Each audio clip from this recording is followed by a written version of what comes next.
Hello, my friends, and welcome to another very special edition of Live with Lava Sub. I am future President Weston. You can call me Weston, or Lava Sub, or W, or sandwiches, or your favorite twink on the internet. Any of those work. I like nicknames. The reason I say I'm the future president is because I'm going to be the future president, is the thing. I realized last night or the night before that I am old enough to be president, and Joe Biden is, if you hadn't realized yet, a very bad president.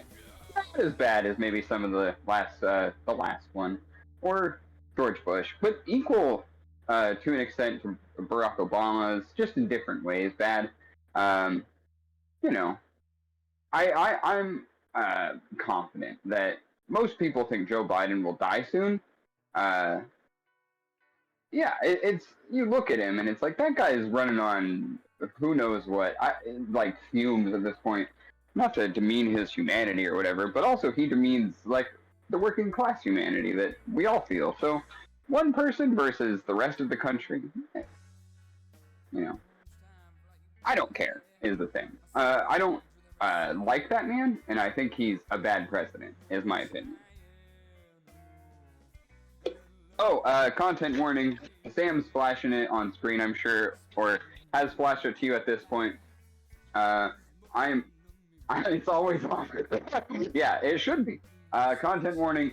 I am unrepentantly going to be talking shit and saying things that a lot of people aren't ready to hear yet. And that's fine. You don't have to. You don't have to be happy with me. I'm perfectly fine with you just listening.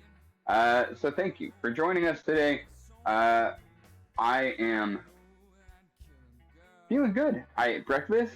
I did a workout. I'm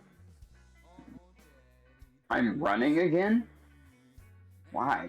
I like my bike, but the little apartment building weight room has been working as like a good motivator for me actually working out regularly, which is weird because I could just do it in my apartment, but yeah, having a little bit of equipment helps.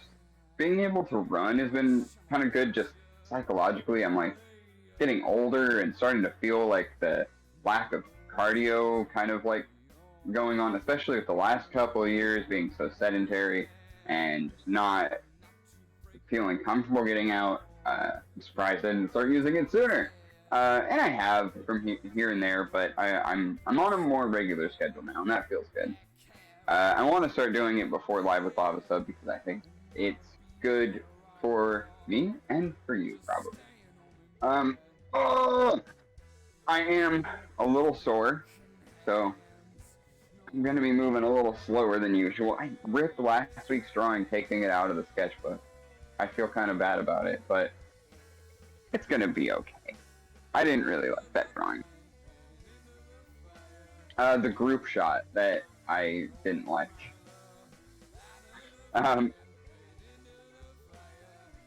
The boxing glove is fine, yeah.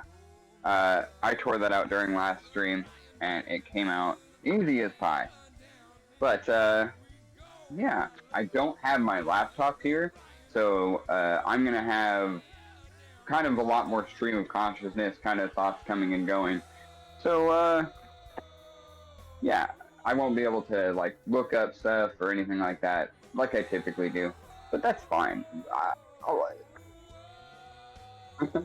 Yeah. Yeah, I might be wrong a couple of times, but most of what I'm going to be saying is my opinion anyway. So, you know, facts and opinions, not always homies. And that's fine. I am very excited. Oh, I'll start drawing. I'm very excited about the next episode of You Awaken in a Strange Place we have coming out. You know what? I don't want to go there. We recorded it with a handful of friends We have Sasha, who you might recognize from some of our other You Awaken streams. You've got a very special guest from Ben, who is known as Metamongoose and Ben on the Crit Cats D&D actual play streams. Definitely go check out Crit Cats. Great folks. I like what they're doing. I've got a couple more sessions coming down the pipe. We haven't set dates yet, but I will have those hopefully being advertised very soon, and you will know as soon as I do. But I'm having a lot of fun running You Awaken. It's it's been a tough creative time for me, and having that outlet for kind of improvisation, for theatricality, for storytelling has been really great for me. I'm really enjoying it. We have 1 or 2 sessions of You Awaken in the can. Just 1, okay. So we have an episode coming out. I was also joined by Zach and Ryan, who you will remember from our Ironheart streams and the YouTube channel. That's pretty awesome. But yeah, we have a lot of great actual play content coming out soon. I'm very excited about it. It's stuff that I really enjoy doing and brings me a lot of pride and just peace of mind. Makes me feel like I'm not. How do I put this without sounding like an arrogant bitch? I need to perform. Let me put it that way. I desperately need to perform. It's part of who I am and how I have been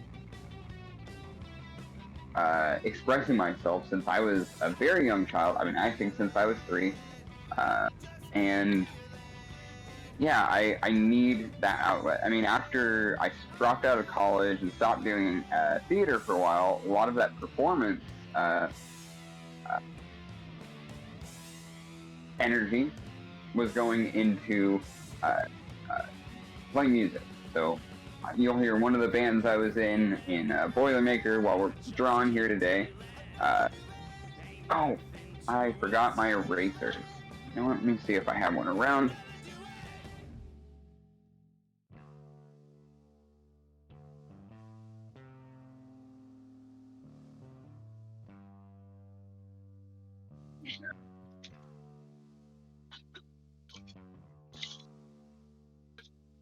Oh, we got one.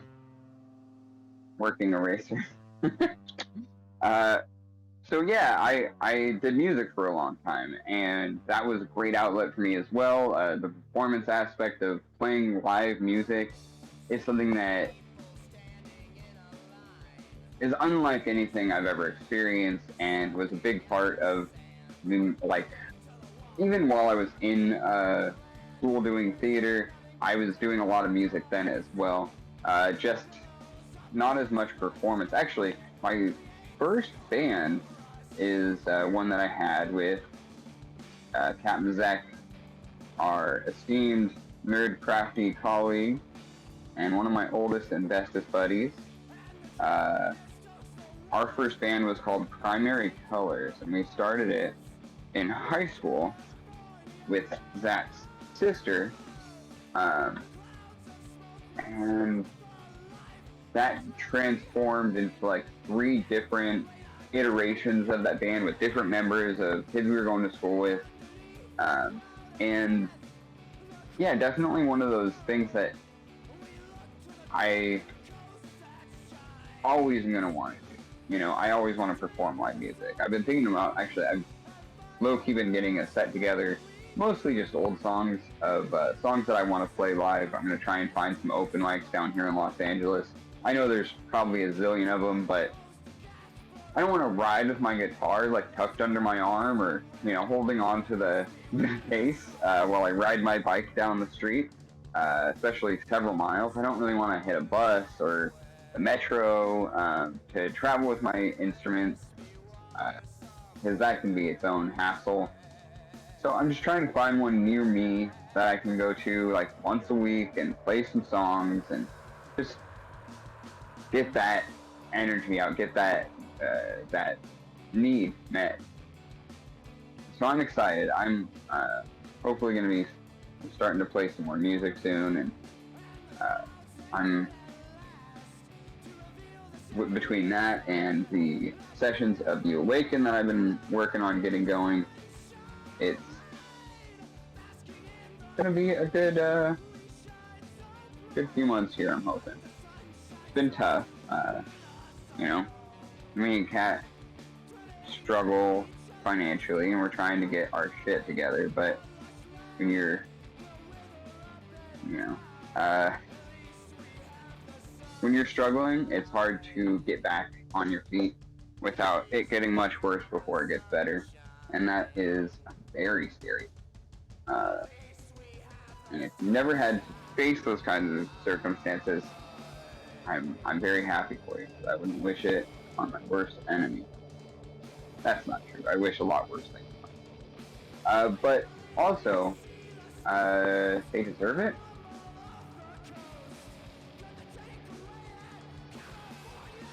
I don't. I'm a sweet little guy. I'm just a sweet little bembo, okay? I don't deserve to have a bad life.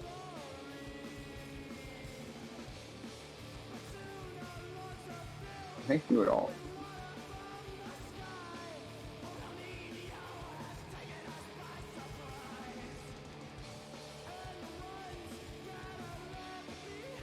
Yeah, that's not a bad idea. We're right there in the thick of it in Los Angeles, near like Hollywood and stuff. So there's definitely places I could go and try and talk to the people that run the shop, and be like, hey, when's your open mics? Let me and start going out to those. I just haven't done the footwork yet. Mostly we're just trying to get like. I think the big focus is just trying to get emotionally and financially stable, and then we'll get there. But it is a big priority of mine because I know that you can't, I can't personally have one without the other. I need the, like, enjoyment and the release of all of that, like, energy. I keep saying the word energy like I'm some new age weirdo, but there's not really a great way to describe the feeling that a performer gets when they're performing. As I said earlier, it's also just it's a need. I need to do that, and I need to. I also need to. It's like to continue doing that. I need stability, and have stability. I need to do that. They don't separate the two. Yeah. They always come one with the other. And I often forget this. I will probably forget this today that I said this out loud. But I remember it also. Man, I don't know why I'm bringing this up so suddenly, but I had the strangest fucking dream last night. I was, I don't remember all of it. I didn't write it down, but it's odd, and usually I wouldn't say like it's odd when I have dreams about me and my brother, because me and my brother, I've talked about it before. We're always there for each other. We're incredibly close, even when we're not like in regular communication, which happens fairly often because we're both really bad. But I had a dream me and my brother were in a car with some crazy driver who is driving us to high school or college, unclear. And like they were narrowly avoiding pedestrian students as they kind of like gassed it through this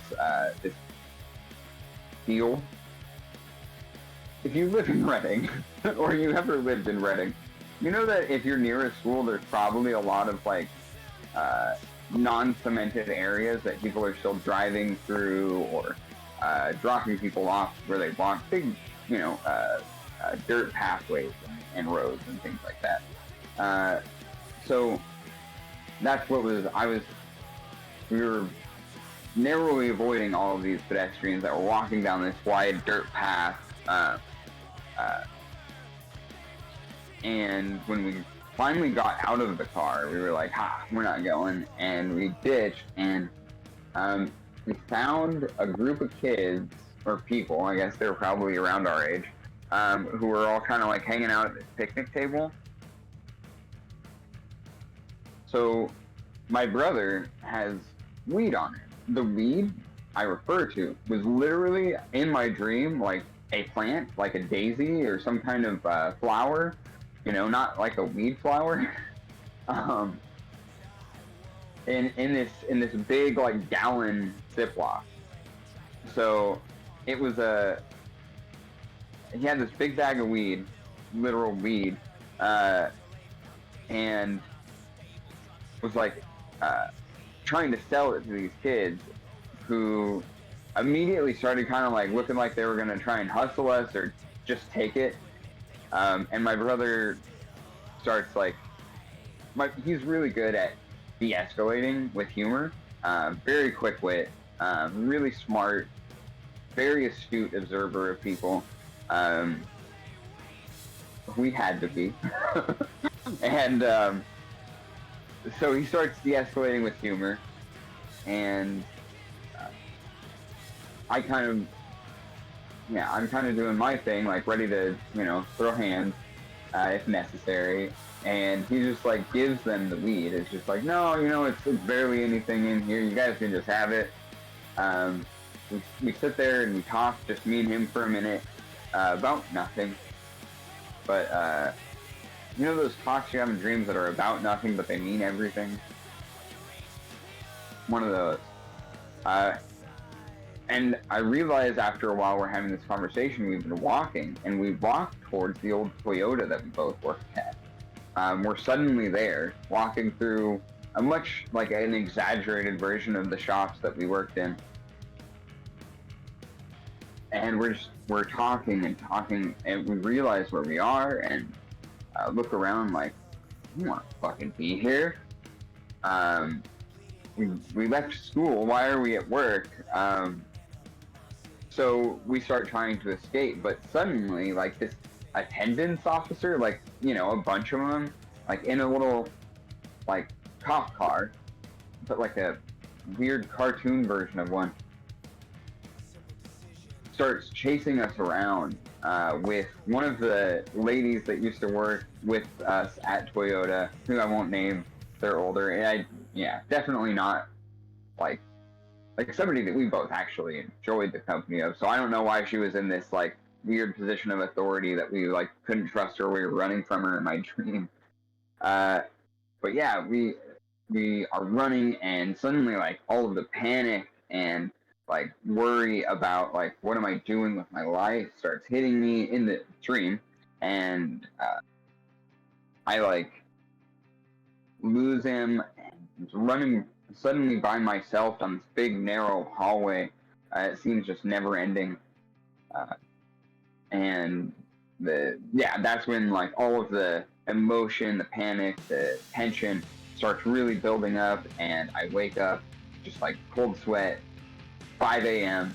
like what the fuck just happened? Like slowly putting the pieces together over the last few hours. But yeah, I mean, there's so much that dreams. There's so much that I like don't even remember about it. That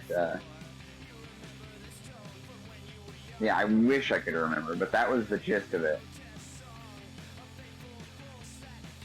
I don't have like regular vivid dreams like that typically, and if I do, I don't tend to remember them. The ones I remembered in the last like year or so have been really intense. That one was probably the most silly and fun, and like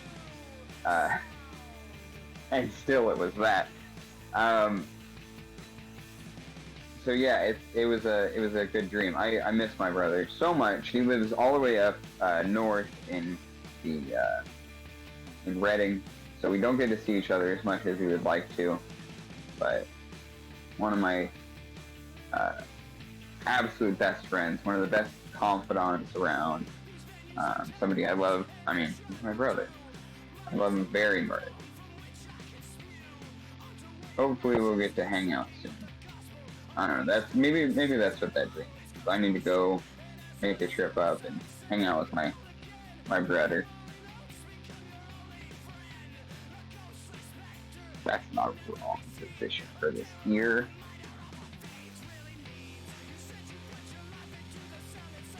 Alright, I need a bigger eraser. This is not. I will be back in 20 seconds or less.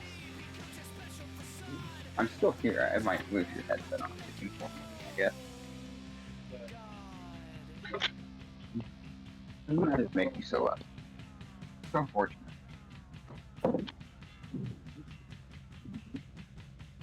Oh. May have been more than 30 seconds. I'm so sorry. I'm so sorry.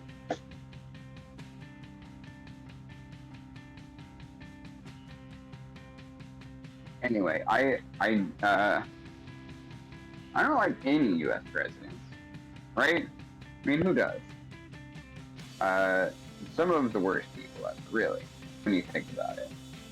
I think there's a scale. Some are much worse than others. But that's what I think part of what got me thinking, like, now that I'm in my mid-30s, I'm gonna be 37 in January, odd and yeah, I realized, well, shit, all I gotta do is run. Like, I mean, what? Sure, I am unexperienced in politics. I am not nuanced. I am on record, uh, on this program itself, talking a lot of shit, and I think that poses some hurdles, put some hurdles in the way of my presidency. But I'm confident. Like, really, I think Marianne Williamson running is actually like a pretty interesting thing. I hate to, if I'm being serious, like, I'm gonna vote for Joe Biden again. Like, the alternative is DeSantis or Trump, and both of those fascists make me literally white hot, seething with anger, because they're dumb, lying fascists. So I wish nothing but the worst outcomes for them, and I hope they have. I mean, and the interesting thing is, with Trump, you don't even know if he's going to run, because he's in the middle of so many legal battles. Although, when is he not?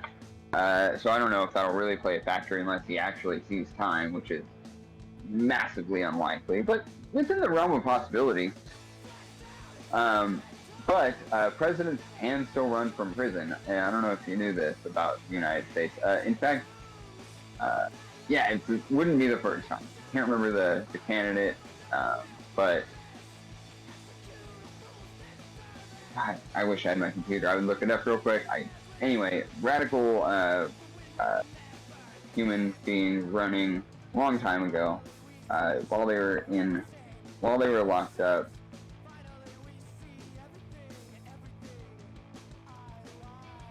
So it's not impossible for him to even run from prison and then just pardon himself if he gets elected, which he absolutely would do.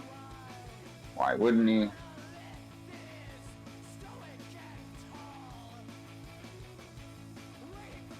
Yeah, that's the nose I'm looking for, I think.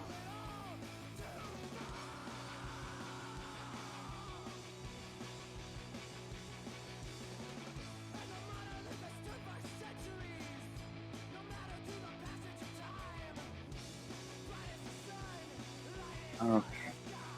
I don't know who I'm drawing here, but I started drawing a face, with the portrait alignment. So that's where we're going. Ooh. Okay.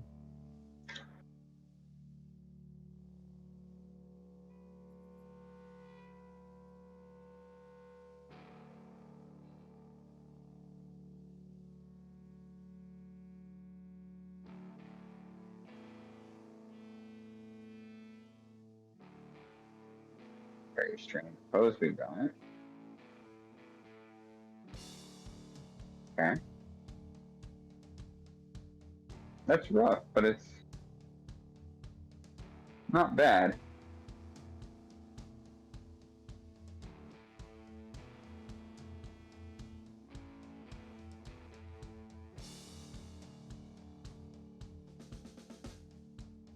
What kind of hair do you got?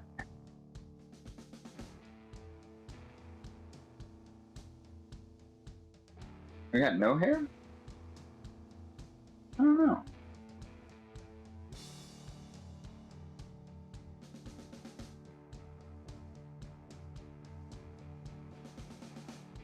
Ooh, you got straight hair. Straight scraggly.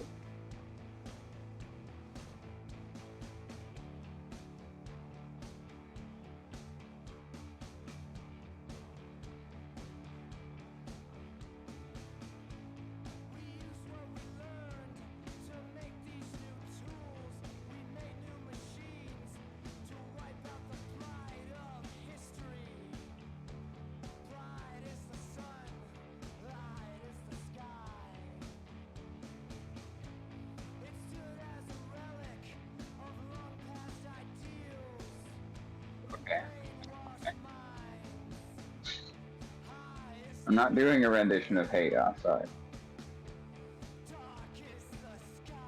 I know it would be pretty cool if I was, but I am not.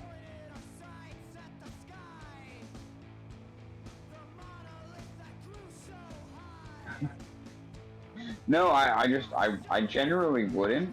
Not that I mean, who doesn't love Outkast? If you don't love Outkast, get right with your Lord and Savior's Outkast. They are one of the greatest hip-hop groups to ever exist. And I don't understand people who don't like Outkast.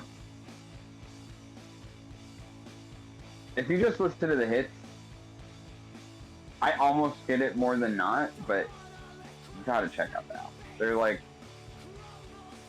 the logical conclusion of funk and like what Parliament Funkadelic was doing. They're one of the greatest that ever did it. Some of the greatest that ever did it.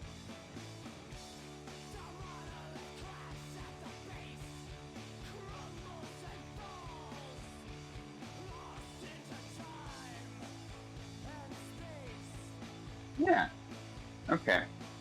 We almost have like a doll looking motherfucker over here. Right? I don't know what colors I want this. I feel like none of them are gonna work right.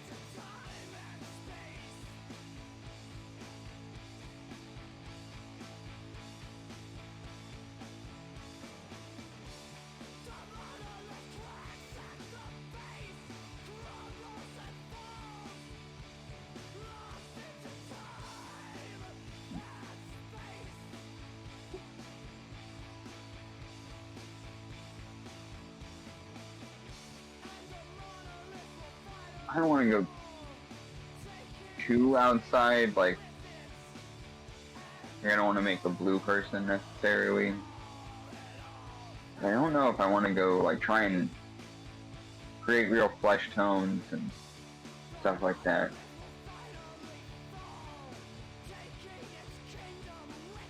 You know what, let's forget about that for right now. Let's start elsewhere, huh? Let's start in this background. I'm gonna lay down very lightly, a little black. We'll go from there. Part of the reason I'm using black is because, I don't know if you've noticed yet, you probably can't, but this page got pretty smudgy somehow.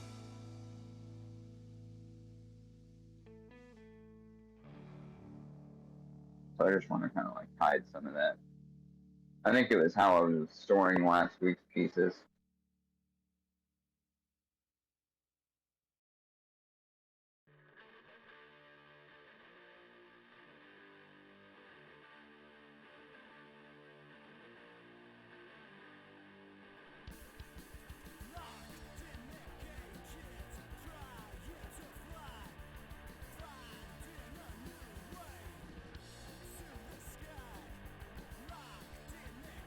Yeah, positive of doing it this way is I'll be able to figure out more like what colors I'm going to be using by knowing what the background looks like, so I'm not.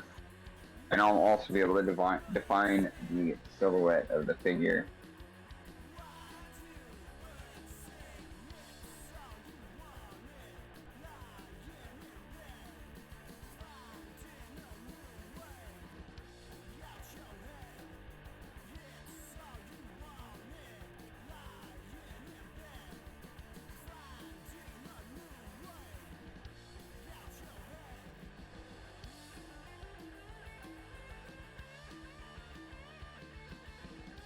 Yeah, I've got, I was saying earlier, I've got some more You Awaken coming out for you soon.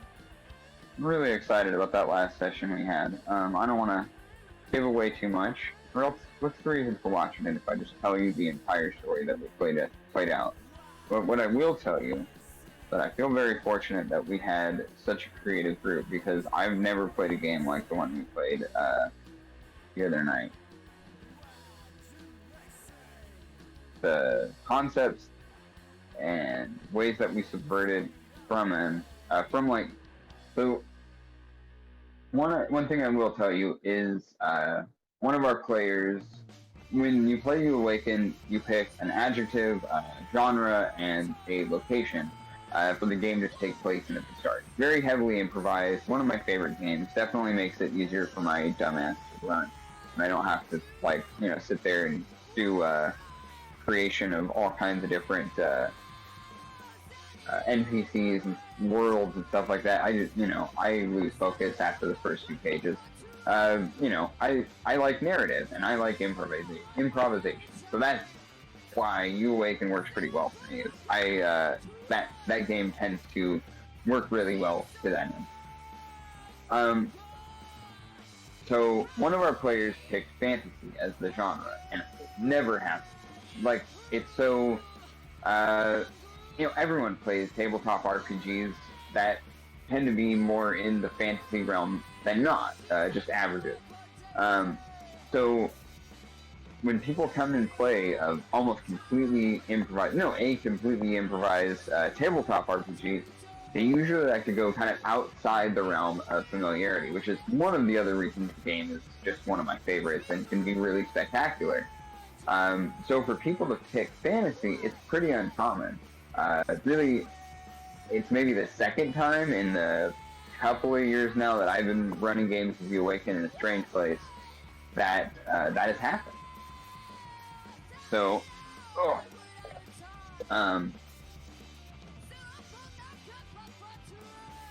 we got to mess around with a lot of fantasy tropes, because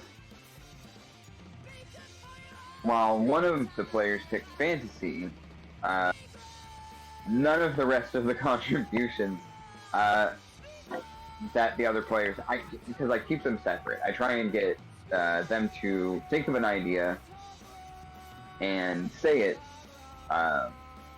after some thought, before anyone else says anything. So there's no coordination or pre-planning on the basics. This, I think, can hurt you sometimes in that the ideas are completely incongruous, but especially in this case, that difference that the different ideas that all the players were coming with made the game that much more unique and silly. So we got to play with a lot of fantasy tropes, the locations, and character races that people tend to play. We got to mess around with, we got a little political, as if you know me, it's probably bound to happen if I'm running a game, especially with some of my buddies. So that was another fun part. But yeah, I was kind of at a loss for what to even do with the material that I had been given during You Awaken. After everyone comes up with their ideas for the world, and everyone kind of talks it through and makes it a pretty concrete thing. They make characters that kind of help fill in blanks that are kind of left in this world. and further kind of develop what it's going to look like and the populace will look like. But so after that, me in this case, the GM goes away for a few minutes and kind of writes out the opening scenario and a handful of other things that could happen within the game. Just real quick bullet points of maybe how the story will go, with a handful of like alternates for if the party, like most parties, isn't going to be railroaded and wants to do their own damn thing. So you fill out just a little bit of bullet points on what you think could happen in the game, fun encounters or kind of like quests that they might get. And this all has to conclude within like 3-4 hours, absolute maximum. So you try not to get too in your head about it. You just want to make sure that they have a good opening scenario where everyone awakens in a strange place and are able to kind of figure a way to get involved in the world and the journey. I usually put them in some kind of peril just to really start things off with a bang. Half the time there's no payoff. I gotta be honest with you. I just know that I have to come up with something big to start with, so that we can build up to more peaks, and we kind of get that bouncy kind of wavelength through the story, which I feel like tends to make it a little sillier, a little more mysterious even at times. So yeah, a little behind the screen for you there with my process, but I mean, I'm always looking for players as well. And I guess I didn't say yet, but we got to shout out Jacob Andrews of the Dropy channel for having the idea for You Awaken. It's literally the only game my brain can run, and I am very happy that it exists. So massive shout out to Jacob and the entire Dropy crew. Me and Sam, that's one of our big things that we absolutely always agree on, is that Dropy rules. So yeah, shout out to them.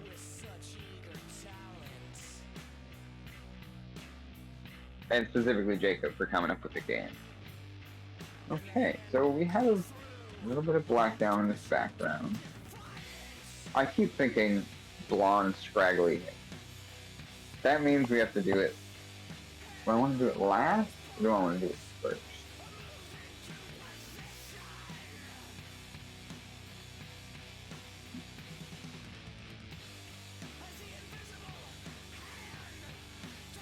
You know what?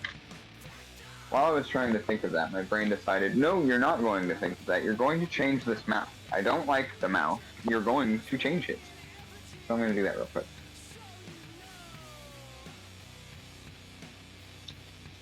But yeah, so came up with a lot of really interesting ideas for the last to awaken in a strange place. I'm really excited for y'all to see it.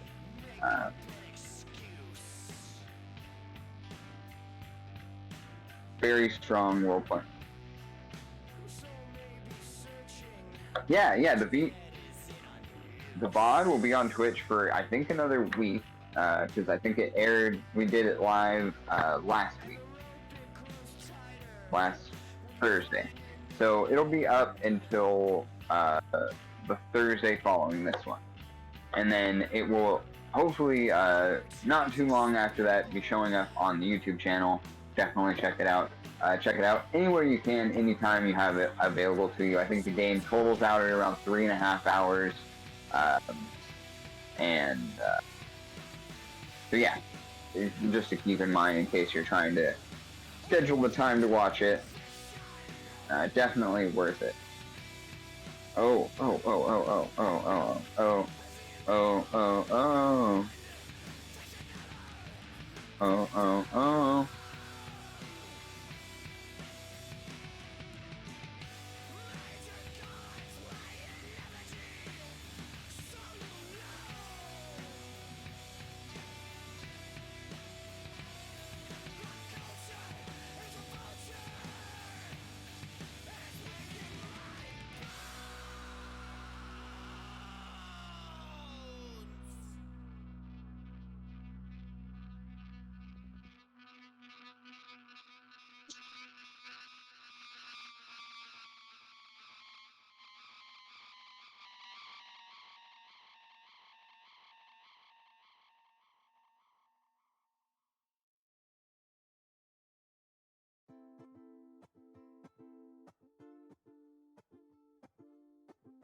Yeah.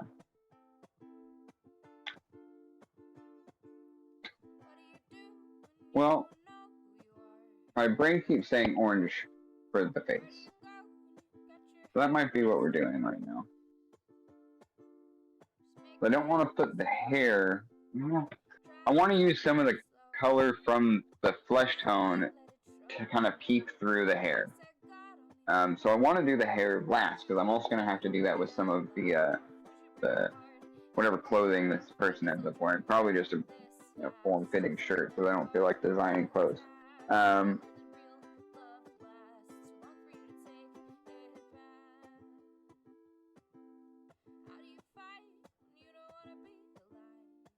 So that's my plan, and now you know it, and you can do all that you need to do to try and foil my plans. Like you're some kind of Dirk Dastardly.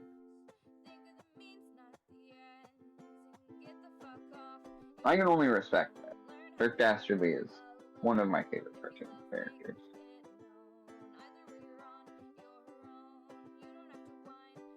Mostly because of Muttley, if we're being honest. I mean, who watches Wacky Racers just for Dirk Dastardly? I'm a Dirk Dastardly stan, and I can't say that I do that.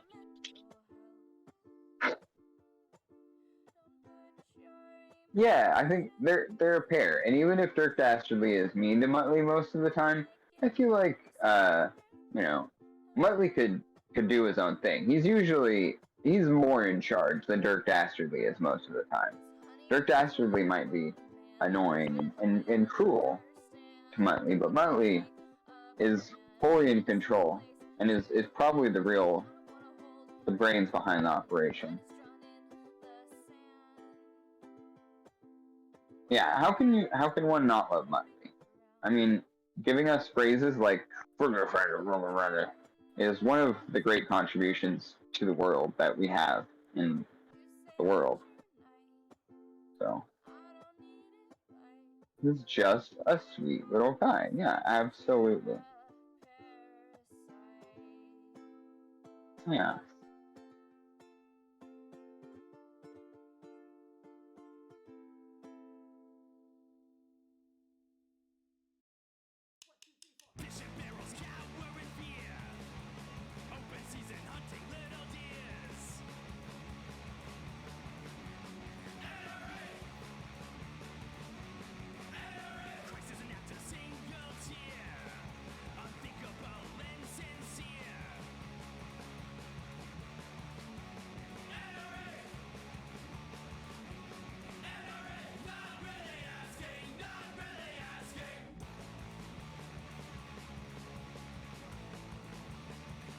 Speaking of sweet little guys, actually, no. So, I was going to talk about the doll movie, but I forgot kind of some of the more granular details of how you're supposed to talk about movies running right now. I know that they don't want you talking about Struck Productions, and most of the actors walked off promotion for the doll movie. But it's also like one of those things everybody's still talking about, so it feels like no one is gonna get mad about it, but I'm gonna err on the side of caution.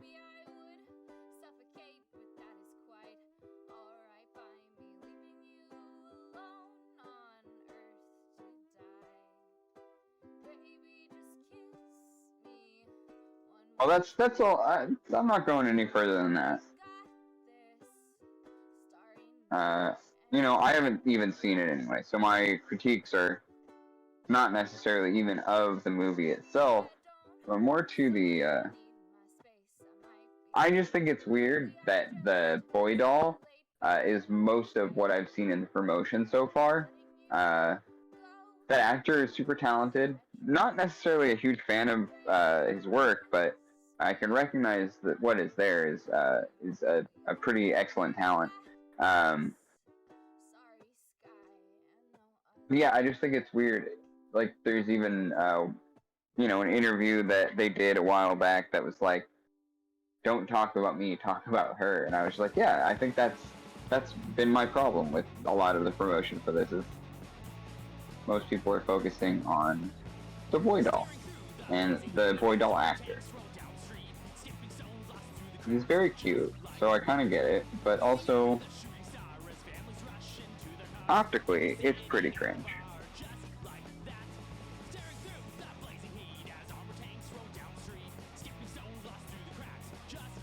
I mean, I am the one talking about optics, but that's pretty cringe too.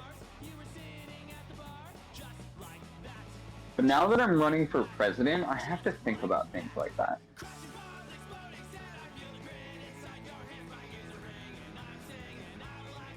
Right? Don't worry, it won't last more than a few seconds.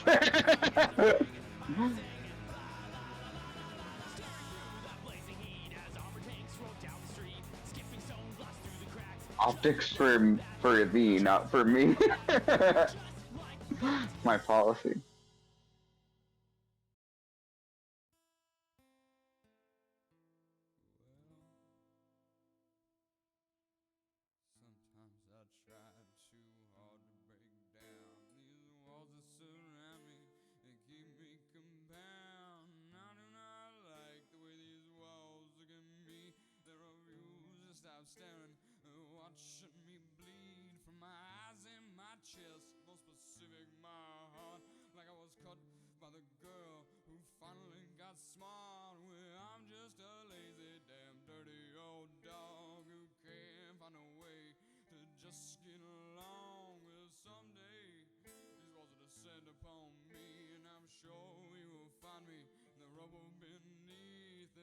Okay, we're getting somewhere with this.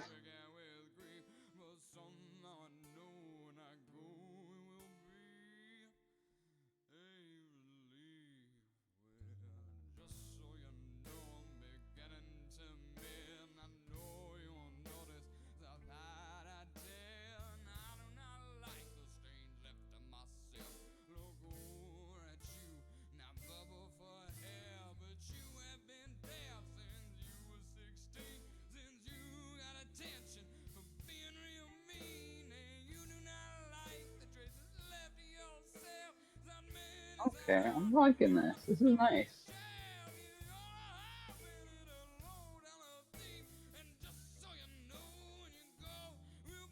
You don't have to agree. I think it is. That's the thing. I think I am guilty of this just as much as anybody. But a lot of the time, I think about art, like how it's going to hit somebody looking at it. I rarely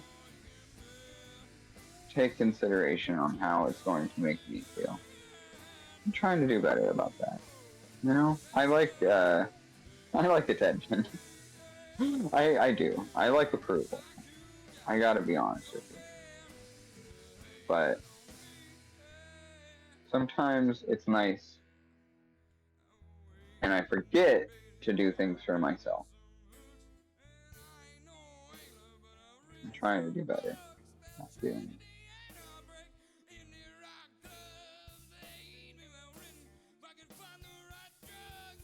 I was always DIY. Do it yourself. Do it yourself. What about do it for yourself? You ever think of that? I don't. That's my problem. Oh, I should probably, I don't know if it matters, but I changed my audio setup. I hope mic is sounding okay and everything like that. I just, my old wired headphones are really taking a dump. Our last You Awaken session was a little bit less than optimum as a result. My audio, anyway. So I was asking, excuse me, a lot. And I didn't want to do that today. Changed up the audio setup. I hope it's working out for me. Let me know if that's good. Okay, so Sam's saying it's better, and that's good. Yeah, no one wants to hear bad audio. It's bad internet etiquette.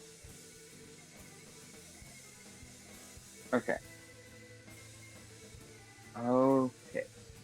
I didn't think about the hair while I was making yellow tones in the skin. You know what I can do? Throw a little white over the top of it. Pale it out. No, but then I won't have that highlight that I want in the hair. I just don't want it to look too muddy. And with this stuff, it's really easy.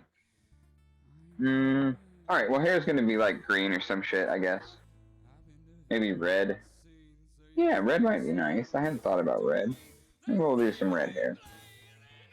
Still gonna throw the white highlights in the places I've already put highlights.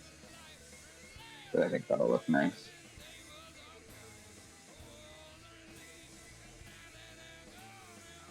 I'll blend some of these colors together.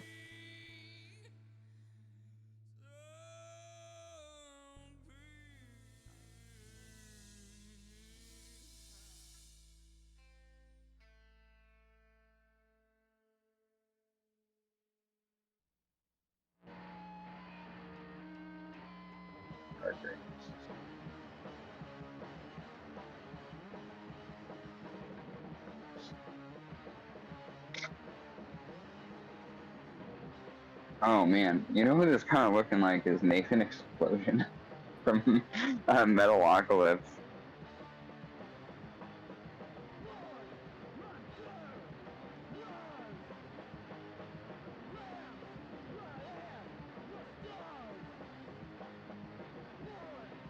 Who's Jordan? Who's that again?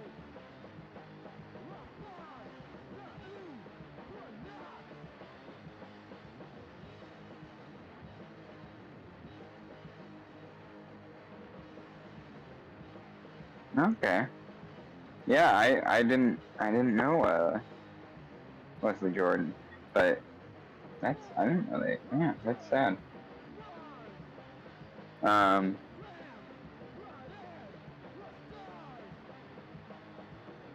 know, maybe we'll call this a loving tribute to fallen comrades.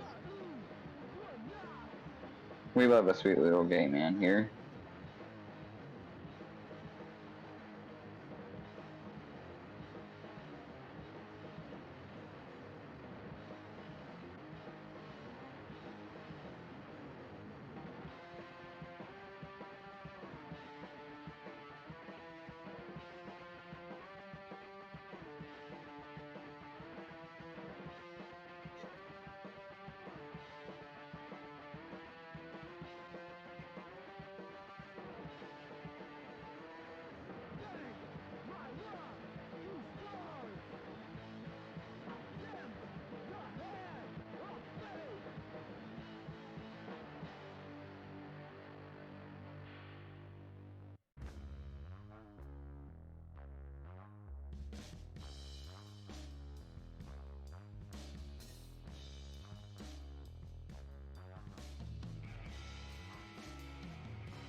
There you go. This is basically a white that comes off a little bit blue. I'm going to use that for the eyes to start with. But it gets dirty really easily, so...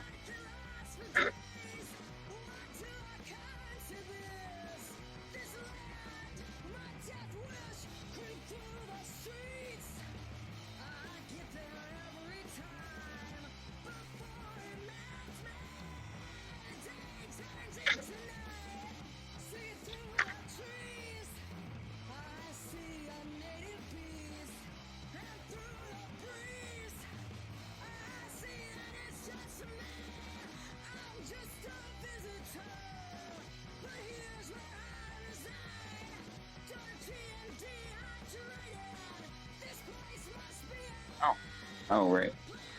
Not yet.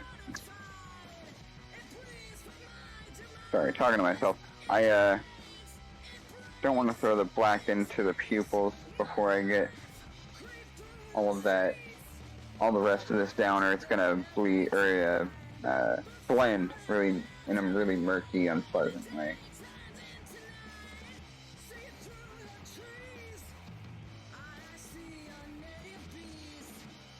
Where did that pink go? There we are.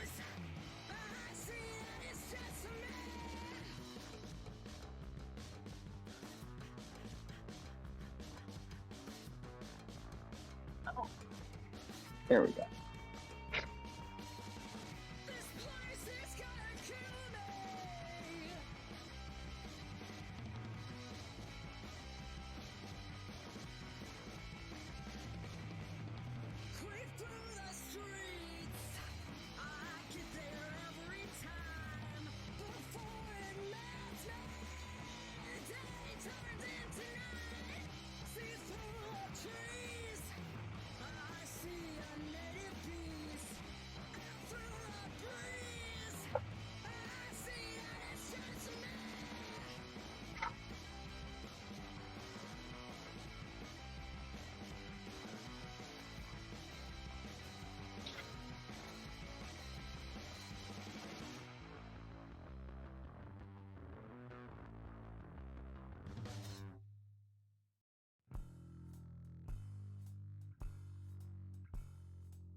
That's good enough.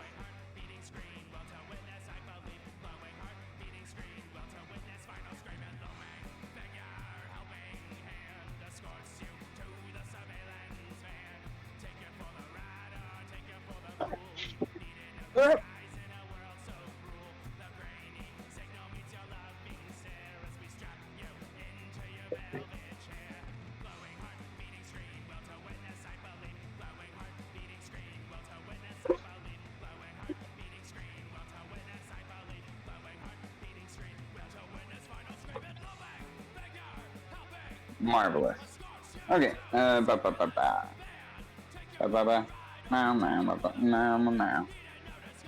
a lot of music stuck in my head today, I guess. I'm jumping forth from, like, lists, Hungarian dances to completely separate genres and decades of music. I don't know why my brain works like this. But aren't you lucky that it does?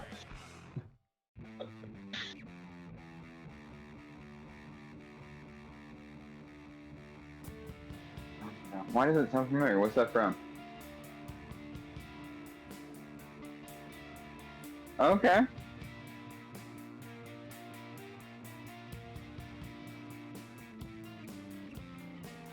Okay. God, Kylie Minogue has been making music since like the 70s or 80s, right? That's impressive, dude. Constantly reinventing herself.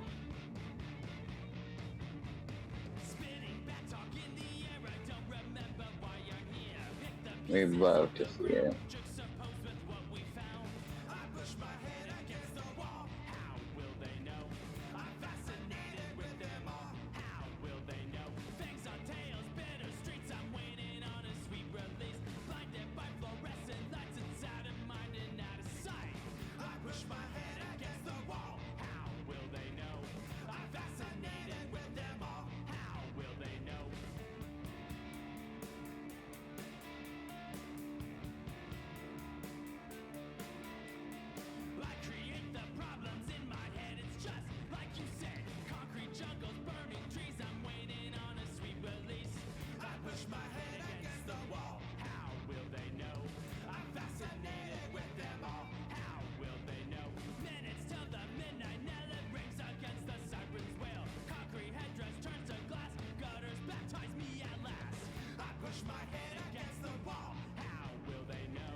Yeah.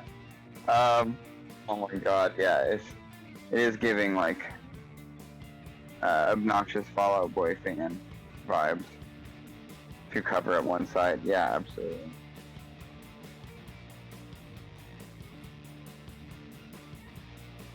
That's who that is, right? Or is it Panic at the Disco?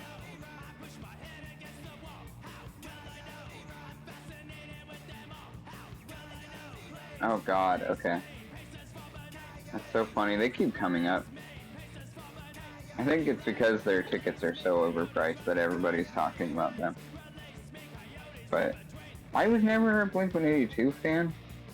Not trying to sound cool or nothing, but that's just facts. My first like punk band that I ever heard or got into is The Offspring, which I think is pretty common with people my age. Like, you couldn't really escape like Pretty Fly for a White Boy or Keep 'Em Separated. You know, they're like ultimately mid-career Offspring stuff. I think it's just like, I mean, from Americana to I never remember the American Prankster is when they kind of had their fall off. But you know, that was my first punk band. That was like the band that I got really into when I was a kid. It was like one of the bands me and Zach were both just like, yeah, this band rips. We love this band. In fact, our first or second live performance was of Keep 'Em Separated at our school coffee shop or coffee house that we put on, like a little open mic kind of deal that we had on a monthly basis, I think.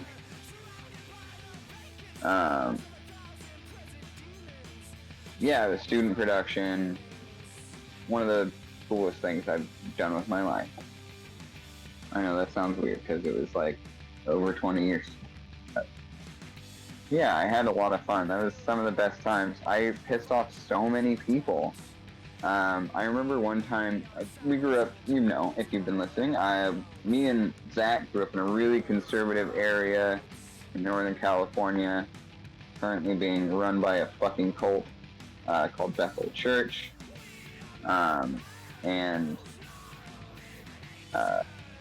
Honestly, they're not the worst right-wing extremists in town, which is, you know, pretty hilarious, but in a bad way, you know.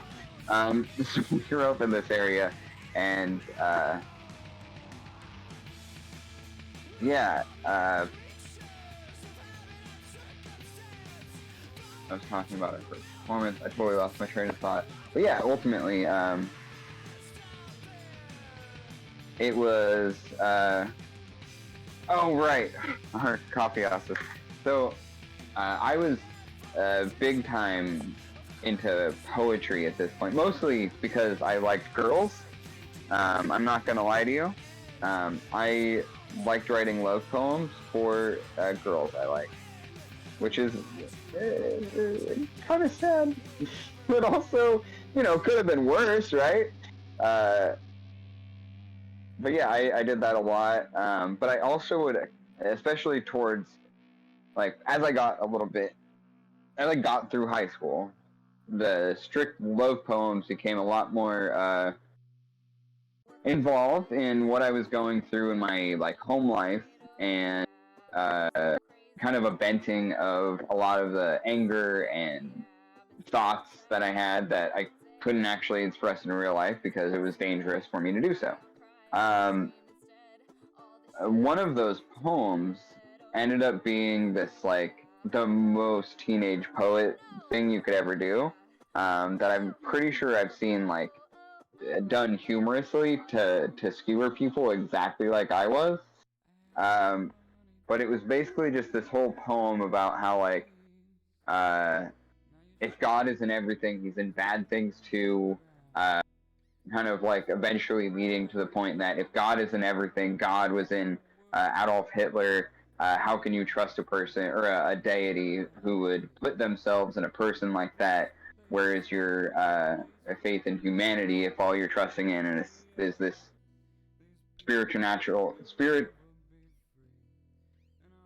spiritual, supernatural being that ultimately you can't prove actually gives a fuck about you. It's just kind of like this weird belief that a lot of people have. And I've gotten a lot less cringe about atheism since then, I promise. But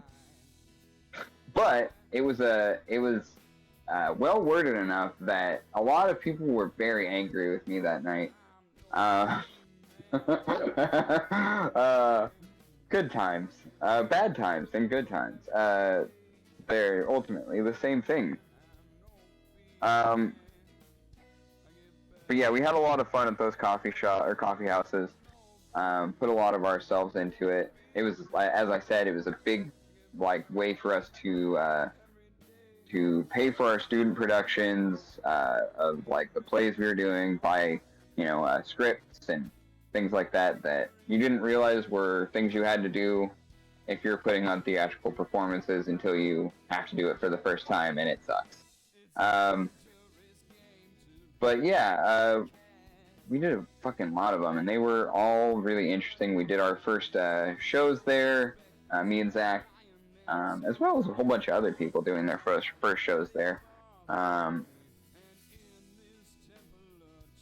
Yeah, it was a good time. I was talking about The Offspring. That's how I got here. Yeah. So Keep 'Em Separated was the first song we all played live together, if I'm not mistaken. I think we had 2 or 3 songs the first time we played. Can't remember the other one. They were probably both Offspring songs, though.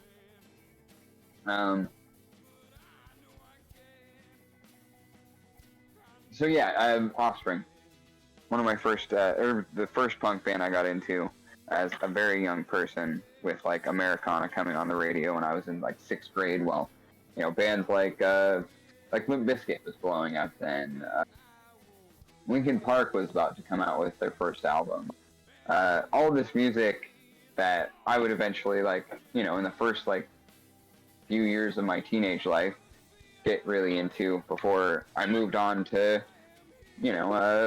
bands like the Buzzcocks and Black Flag and the Ramones, and punk bands that I still enjoy to this day. Whereas The Offspring has that special place in my heart, but me and Zach and a few other people, friends of ours, went to go see this whole punk festival a few years ago, and ultimately it was a pretty great show, other than the fact that I was still drinking and got way too drunk way too early in the hot San Francisco sun. There was literally nothing else to drink. We didn't have water. Water was $15 a bottle. Beer was $8 a glass. So you're broke, you make choices. They're not always good, is the thing, and it was a really bad choice for me. I don't remember blacking out. I just remember being an asshole. So there's that. So first 2 bands are great. Stiff Little Fingers played really early. Stiff Little Fingers, if you're not aware, is English late 70s punk band. One of the first wave, I guess, if that's how you kind of talk about punk music strictly. I don't know. They were a pretty early addition to British punk music. And one of the best. If you've watched High Fidelity, there's that bit where Jack Black starts talking about Stiff Little Fingers, I think, influencing Green Day or something of that nature. I mean, they're one of my, favorite bands of that era, especially for the British. I don't like a lot of British bands, but Stiff Little Fingers is always a favorite of mine. I was super excited to see them. They were really old, and they came and they played with energy, and they played all of the great songs. I was singing along, having a great time. Pennywise played, which I was never a really big fan of theirs when I was growing up, but their show was so sick. They put on a great show. They had a lot of energy, and the pit was really exciting without being overly violent. We saw, I think, Bad Religion. God, it was a pretty solid lineup. And Offspring was playing close to last, and you know, after all of these other older, in most cases, punk bands got up and absolutely blew the doors off the, well, it was an outdoor venue, blew the sky off the venue. The Offspring got up, and there was like 3 more people than there are in the band. There's just a bunch of like stage musicians, one of which was doing all of Dexter's parts while he just sat there with his guitar and hit all of the wrong notes while he was singing. He was bad. He was really bad, and no one in the band looked like they gave a shit what was happening or wanted to be there. It was a really negative aspect of the evening. I thought they were terrible, and I kind of lost all respect for them after that night. So yeah, like I said, I love. There's a special spot in my heart for especially the studio albums, first few studio albums of The Offspring. But yeah, kind of fell off a while before we ever saw them at that show, frankly. But yeah, so I was talking about Offspring being like one of those first punk bands. I never really liked Blink-182. Not like they were in competition with each other or whatever. I just, you know, it wasn't my preferred music. I didn't really. I liked their silliness. I liked the antics. I liked the. My parents gave me a small bent wiener and an ugly face. A lot of their stage bits, not necessarily any of their music. They were like you know how NoFX does a very similar thing where they're just like more silly, immature, and goofy than they are like one, but they're much better in my opinion for what I want out of a band than Blink-182. I like them a whole lot more personally. But yeah, a lot of my friends, that was like their first punk band, so I can't really disparage Blink-182 beyond that. Like, you know, do I think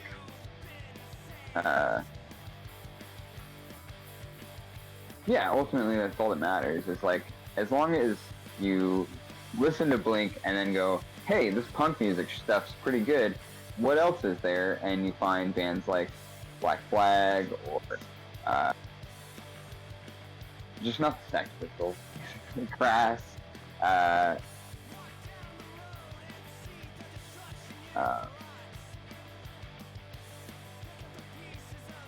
just gonna keep naming bands that I already said. I'm gonna say the Buzzcocks, but I did already say that.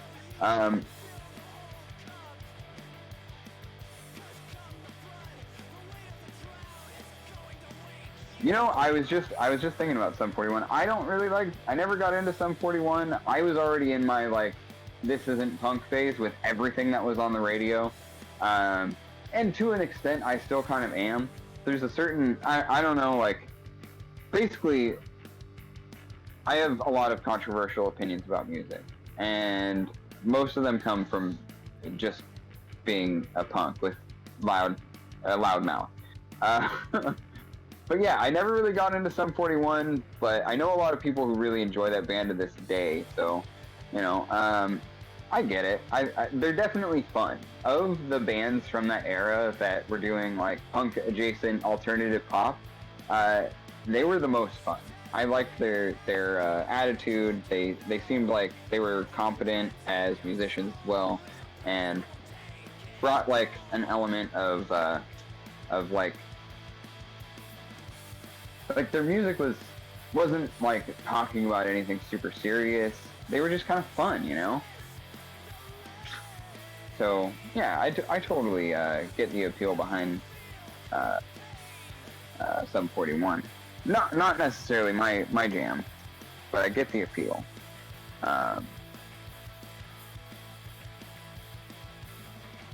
I mean, I could just sit here and name all the DC hardcore bands, because that was a big. Once I found DC hardcore stuff, I was pretty hooked for a long while. I really, Government Issue, Minor Threat, State of Alert, Gorilla Biscuits, or not, Nation of Ulysses. The list goes on and on.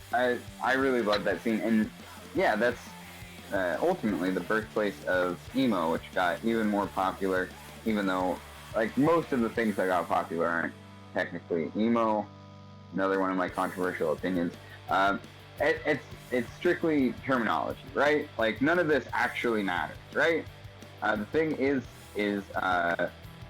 if you kind of dig a little deeper into the history and especially the commercialization of alternative music, you'll kind of see where I'm coming from here.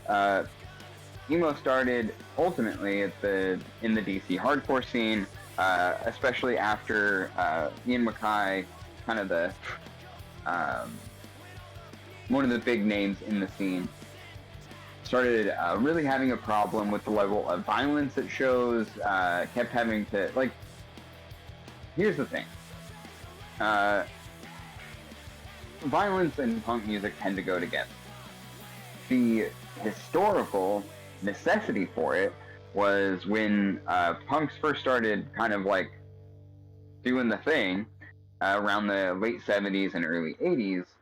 We started seeing a lot of violence come our way because the aesthetic and visualization in a lot of cases, especially in early punk, was very androgynous in many cases, was very intentionally offensive, was in most other ways just out of the norm, which just that simple fact alone, being outside of what is typically quote-unquote normal or conventional for what to wear, was definitely like enough for people to throw a lot of violence toward punk music, and especially, well, not especially, but also including the violence that we'd face from the police in many cases where even during completely legal shows, they would come into the venue and enforce some kind of rules, shut down shows early. Many cases of kids being absolutely getting the shit kicked out of them by cops who would come into the show just to do exactly that. I mean, it's a big reason why there's so much anti-cop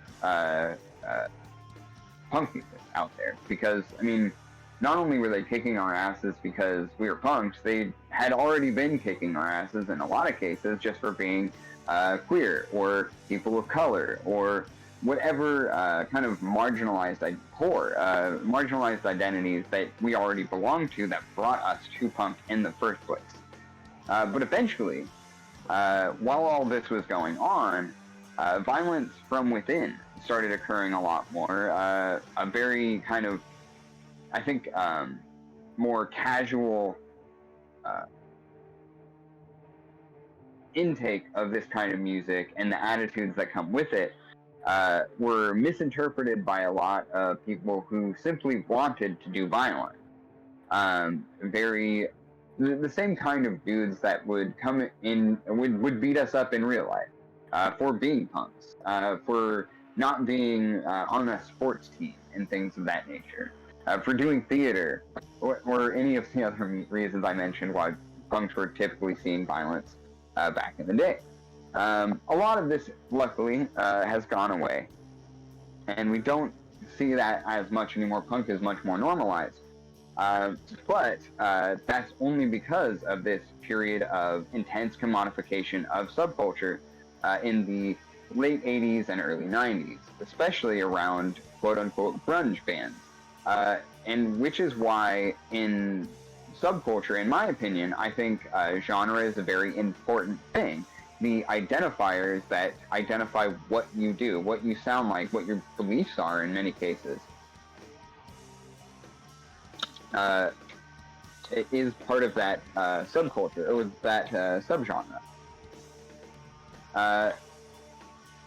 So, grunge is just punk music, at least as it was at least initially, it was punk band. If you listen to the first Nirvana album, that's a punk album. You can't convince me it's not. There are influences from other places. But have you ever heard a Minutemen album? Have you ever heard of Television? There's no set standard sound for punk music. Punk had been defining that since its very inception. for good reason. It was important and a signifier of what your where your community lies, was calling yourself a punk band. It also came with a lot of certain, maybe not strictest ethical code, but definitely, from my perspective, coming into it in the early 2000s, late 90s, early 2000s, was it was really important to kind of see that diversity. So I think like some labels were ascribed to slight divergences in what punk music started out as, like new wave, no wave, eventually hardcore and things of that nature. But ultimately, I think it's not helpful to look at it that way. And in fact, if you refer to a hardcore band as a punk band, no one's going to probably look at you or think twice about it, unless you're talking about a very specific type of modern hardcore. But within the historical confines of like the early to mid 80s is this period of, that is ultimately the second wave of punk music. Younger bands who had learned from the older bands and weren't going to try and sign with EMI, for example, or other major labels, who took the example of many other punk bands from the early period, like Crass and kind of an early anarcho kind of punk bands, and wanted to emulate those ethics of everything's self-made, everything is for the community, and we don't have to deal with these bullshit labels, which at the time were, well, exploitative in a very different way than they are now, let's say. But yeah, all I'm trying to say is that during the late 80s is when these bands started coming out that had a slightly different version of what punk sounded like. Ultimately from a very, well, not ultimately, but more or less confined to a very specific region of the United States in the Pacific Northwest, around the Seattle, Washington state, but also Oregon, even Northern California. But mostly in that Washington area was it kind of like localized. You know, and this ultimately even came out of the many of the ideas and sounds came out of Riot Grrrl specifically, which also had a big growing kind of cultural wave, subcultural wave through our scene. Ultimately just before or around the same time as grunge. And in fact, many Riot Grrrl bands would later be called grunge bands, which is not just ahistorical, but completely undercuts the necessity that Riot Grrrl had to exist. Riot Grrrl is one of the most important punk movements and took the ideas from hardcore and made them more accessible to people who, well, to anyone who wasn't a man, ultimately. Because, yeah, that's been a problem. Misogyny within the punk scene has been a problem the entire time. Let's be real about it. You know, you name 20... Yeah, absolutely. It is majorly a cultural problem, which is why it gets even into more radical aspect, or radical subcultures like punk music, is that it's just cultural generally. Everybody learns and is conditioned to preach misogyny, or at least fall by its rules. Where Riot Grrrl was really pushing that, and trying to make it a more accessible scene and style of music, to the point where, I mean, they were very radical and very cool, and I have always had a lot of admiration for the Riot Grrrl scene. But little do many know, a lot of their they got advice from like Ian MacKaye, who from the DC hardcore scene, who ultimately had made Discord into one of the bigger independent music publishers in the United States. I mean, I might be overstating, but I mean, Discord Records is one of the most important alternative music record labels in the United States. Absolutely is a true statement. So in the independents, Discord isn't something you can't acknowledge. You have to kind of respect it, at least bare minimum. Especially because they were treating their artists a lot better than a lot of the other indies. Shout out to Greg Gann and SST for being douchebags.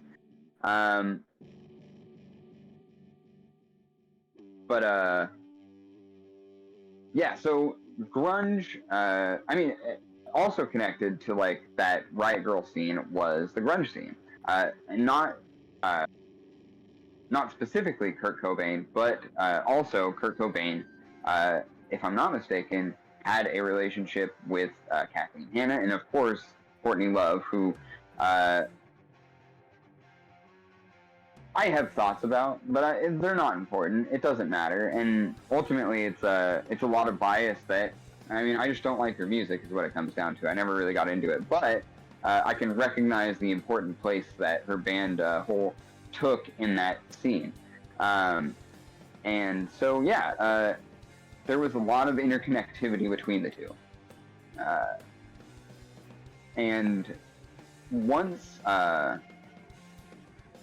being kind of like the big wave of that,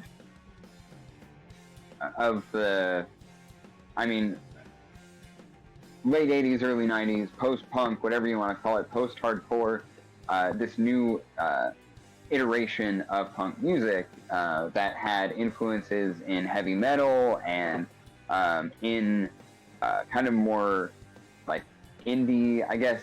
I mean, indie is such a nebulous term for music, but in more like, I mean, ultimately, very different sounding punk bands. They took a lot of like what like bands like the Minutemen or Husker Du or a lot of the emo bands of the DC scene or the Midwest. I mean, they took a lot of different ideas, and even from older bands, bands from the 70s and the 80s, or the 60s, they took a lot of influence from all over the place and made kind of this new iteration of punk music, which they were just calling punk music. Or, you know, I think there was a few bands that like kind of came up with clever little, you know, saw what they were doing was a little bit different than what had been done and wanted to give themselves a little bit of extra flavor or whatever like that, but none of those names actually stuck. What stuck was grunge, and grunge is entirely the creation of ad men working at major labels once those labels started buying up contracts to bands like the Stone Temple Pilots, to Nirvana, to Pearl Jam. And granted, I mean, it's hard to disassociate from that phenomenon, because once it got past the admin, once it got past the journalists, it just spread like wildfire. There was no stopping it. Grunge now exists. But most bands involved in that scene aren't necessarily very happy about that. They were doing something special. Almost every one of them had a very different sound. All of them coming from very radical styles of music, radically different as well. But all kind of finding that community, that connectivity between each other regardless, which is more important. I think the saddest part about that phase is they didn't have necessarily the, well, they didn't have the internet. So, not necessarily knowing the, a lot of the information that we have access to now about how, especially in the UK, a lot of the early punk bands would sign to major labels and then ultimately be exploited and mistreated and never even get their, in some cases, never even get their music recorded and not have any rights to it once they did. Once they actually got it recorded independently, it would forever be owned by like EMI, as a big example. A lot of bands went through that, and others, but that's ultimately not having the information available to them, which, I mean, you can make that argument, but I would argue against it because it wasn't some huge world oversaturated with music like it is now. If you were in the scene, you had all kinds of independent publications and things of that nature writing think pieces about this exact thing. So it's always been really disappointing to me that more of these bands didn't start their own labels, didn't follow in the footsteps of the hardcore scene, and even Riot Grrrl, which they were connected to, and start their own labels and be divested from the music industry while still being able to make a living performing and touring and recording. This is the better model for all of us, not the capitalists, but the bands, the artists, the musicians, the people who actually fucking matter in this instance. And it's always been disappointing to me that bands like Nirvana, Pearl Jam didn't just start their own labels. Yeah, and this ultimately, what I was trying to get to earlier is how a lot of the alternative music scene, the large world of alternative music, from metal to punk to goth, etc., kind of got bought out from under us. And we would see very shortly after that bands like, even bands like Bad Religion, Offspring, bands from the mid-90s to late 90s who were putting out bands eventually go to majors as well. And not to anyone's benefit, especially most of those bands that did do an album or so with a major eventually went back to the independents they started with, like Epitaph or Nitra, the Alternative Tentacles, etc. Again, the preferred business model.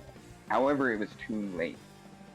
Music had already, punk music and alternative music had already been commodified and turned into bands that would play big stadium shows and sell $35 t-shirts in 1993 and shit like that. I'm exaggerating, but you know what I mean, is like, it was no longer ours. It no longer belonged to us. We no longer owned it. Yes, bands would still be able to do their tours and release their records through the independents, but now we had to compete with people who used to be on those independents with us.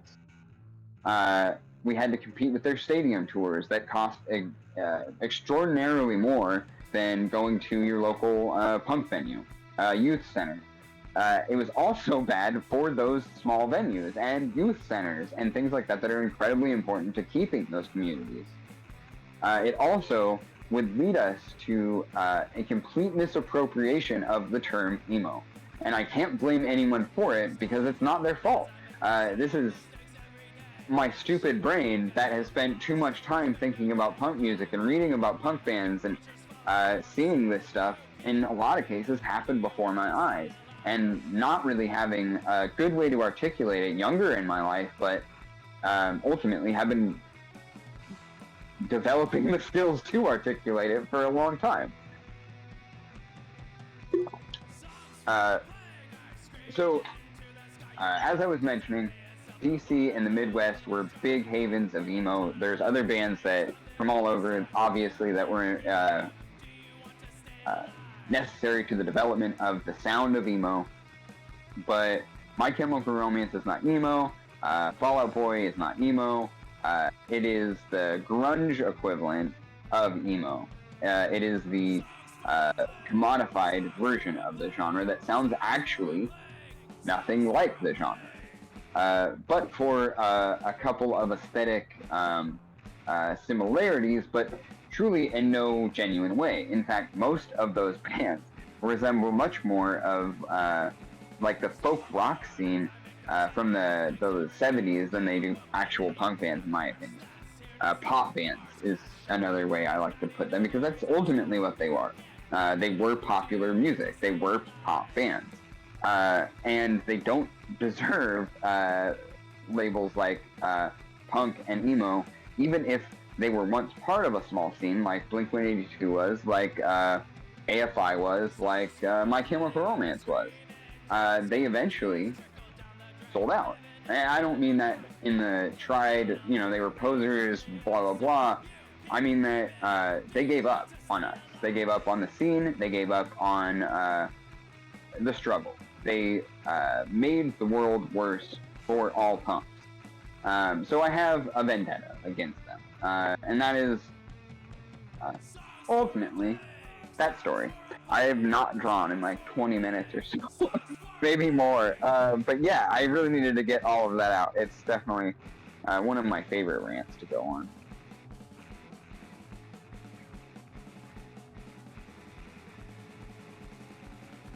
Oh boy. Okay. I didn't realize I've been talking that long. Sam's letting me know we're about halfway through the program. I might take a break in a little bit, but I'm not quite there yet. I want to get at least a color down for this torso. I was going to go red, but I'm doubting it now. I'm having second thoughts. I kind of want to go red in the background to separate this green and this more pink and these warm tones in the face. It might contrast too much now that I'm thinking about it. No, it's going to be great.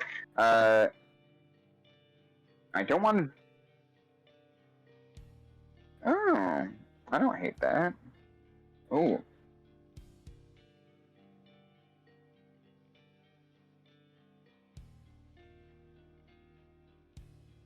I don't want to do straight lines. That still leaves me without a color for this torso.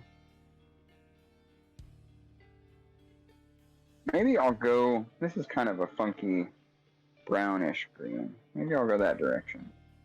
Yeah, you know what? And then we'll cover it with some other colors. Blend it in.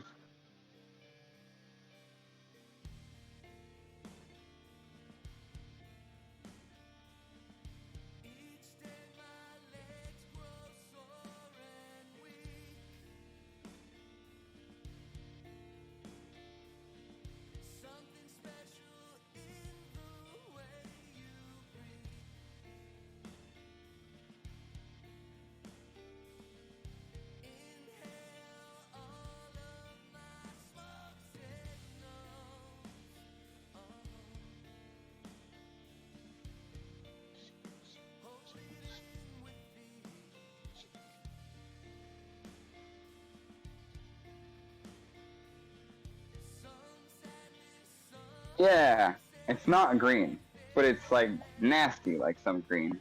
It's like baby poop, or yeah, Sam said Freddy Krueger, and I definitely can, yeah. It's like, no one would call Freddy Krueger's sweater red and green. They would say red and gray, they would say red and black, but it's a tone of green. There's tones of green in that gray, or that dark kind of muddy color that Freddy Krueger has on his sweater. So yeah, it is definitely a little bit like that. What we're doing here. No, this shoulder goes further back, doesn't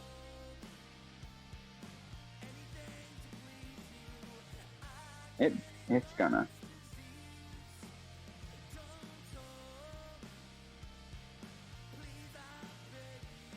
Got to throw a trap in there. Gotta get the traps, bro. Work the traps, bro. Sorry, you're gonna get a lot more gym terminology from me soon. I'm not gonna be a gym bro, but I am gonna have to learn things, and that learning will come with terminology, and that terminology will come from sources, and those sources will be influential to how I speak about things. And that's just how it go, baby. With anything.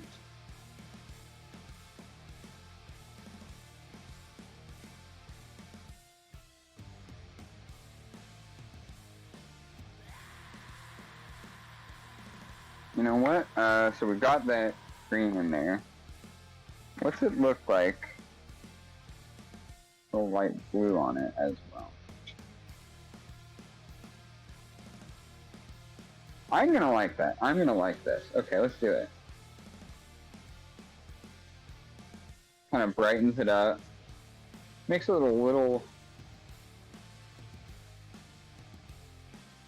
I wouldn't even say greener. I don't know. It just makes an interesting color. light enough, it'll hopefully read a little bit like texture as well.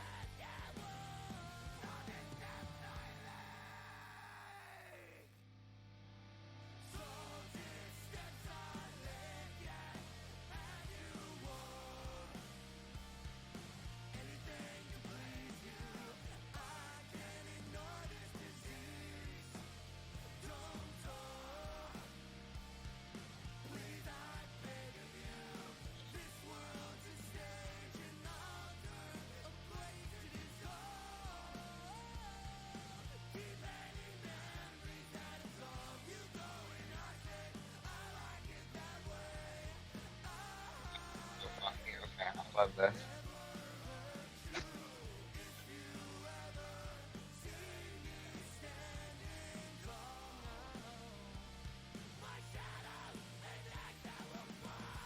Oh, okay. Need to even it out a little bit, but I'm really liking that.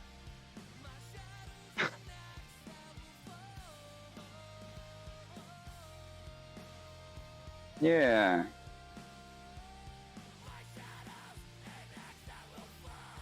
Mood ring or like eye color.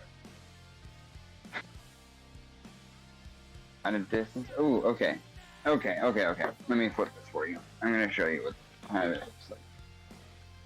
Right way. Oh, it's gonna fall. Oh, oopsie. Okay.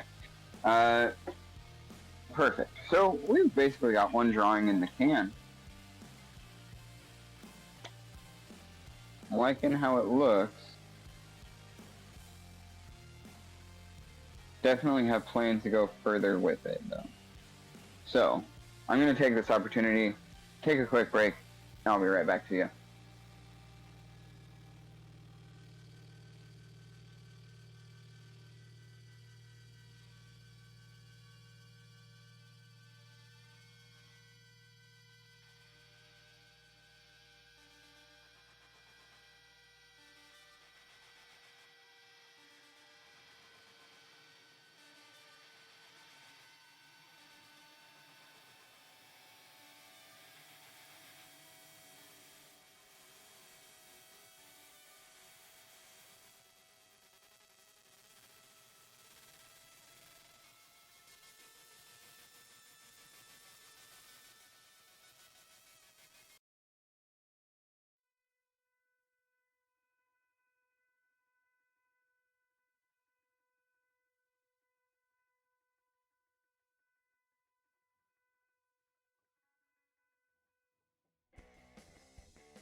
Welcome back, you hooligans. You know me. I'm Lava Sub. I'm Weston. I'm the internet's favorite goblin. That's but anyway, I'm happy to be here. I'm working through this drawing. I don't even know if you call it a drawing. What do you call this kind of thing? It doesn't matter. It's art. I'm working on some art and talking about stuff, which is what we do here. That's the general idea, right? I'm having a lot of fun with it. This is a very serious person that I'm drawing right now. Look at that serious face.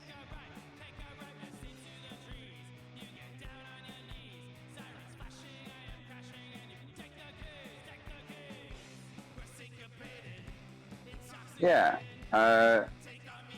you could definitely say that this is a continuation of last week's theme, and that this person is upset because of, I mean, ultimately happened. But the writer's strike, the actor's strike, hopefully the Teamsters strike soon as well. I haven't checked the news on that one yet, but I know that they were meeting, I think it's this Friday, they're meeting to determine whether or not they will strike alongside the writers and actors. I think I talked a little. I really hope they do as well, Sam. And yeah, I think. I mean, ultimately, that basically gets us to a completely halted studio production. But if a lot of people in post-production, I think I mentioned this last week, but once people in post-production are on strike as well, which a lot of them are ultimately on strike in solidarity anyway, because a lot of those gigs aren't happening anyway, but it would halt any further productions that are ongoing if a lot of people involved in the editing side and the post-production side generally strike alongside the writers and actors, which, I mean, ultimately, I think is inevitable, but I could be wrong about that. I don't think the studios are going to cave anytime soon. If you hadn't heard, they want to make the workers starve. Is their plan? Their plan is people die or lose their homes, or any.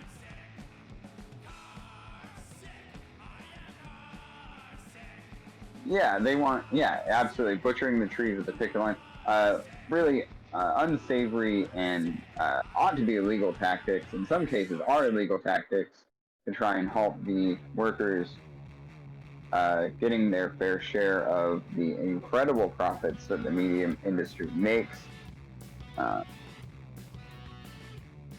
in many cases, hides the profits that they make so that they don't have to pay as much tax.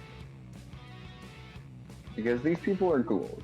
They are inhuman monsters. And if anyone deserves to starve, it's certainly not the people striking.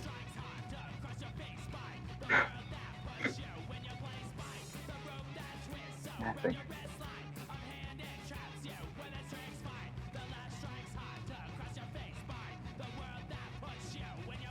Oh man. Is there a South Park where Cartman gets all emo, or is that Kyle? I don't really remember. But it's kind of giving me like Nathan oh! Yeah, like earlier it was giving me like Nathan Explosion, but now it's kind of giving like if Cartman and Nathan Explosion had a baby. I quite like this. I don't know why I chose such a hard plaque for that mouth, but it's kind of doing something for me. But it does make me. Thank you. Yeah. Oh, I know what I want to do. I want to make that neck a little bit darker.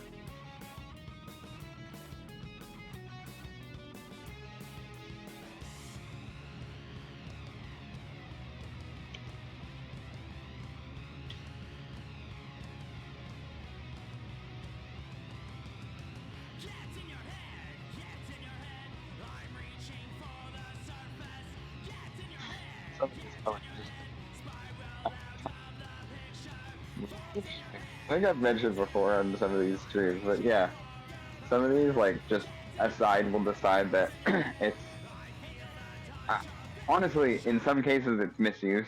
Like, especially back in the day, I was going nuts with these things going really fast, and I think in some cases that almost makes them less, like, it makes them, the heat and the friction kind of like, almost like, yeah, like polish it or glosses it and kind of makes it less, or really, in basically just not useful. But that's fine.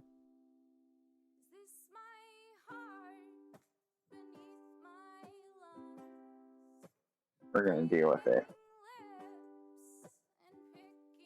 And they always have a side that works better. So.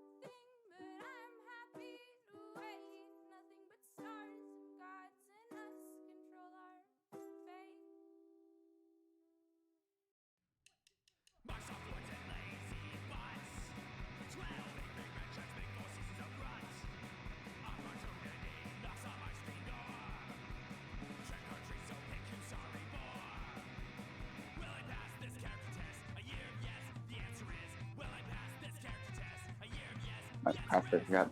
Practically cut the paper there.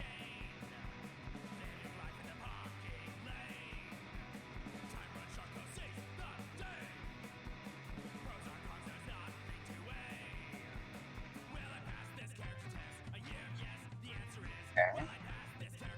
Oh, right. I'm gonna darken up the neck. Let's do everything but the neck. Yeah, that's how the brain works sometimes. That's okay.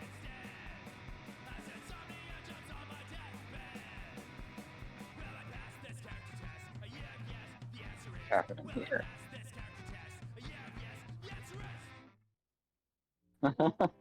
Exactly. Oh, man. I thought this was pink, but it was actually white with a lot of pink on it. I tricked myself. I was a problem for future Weston I didn't even anticipate.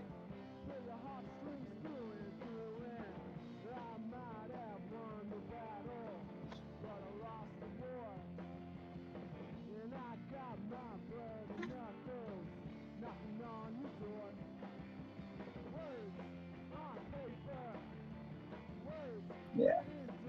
I mean, even present Weston knows present Weston is being a dick to past Weston, which gives more problems. But that's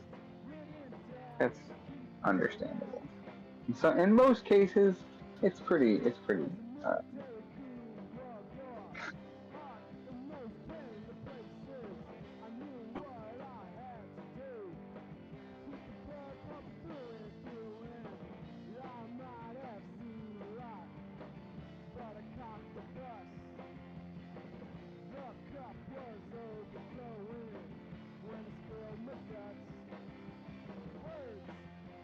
I just realized I haven't given this person eyebrows yet.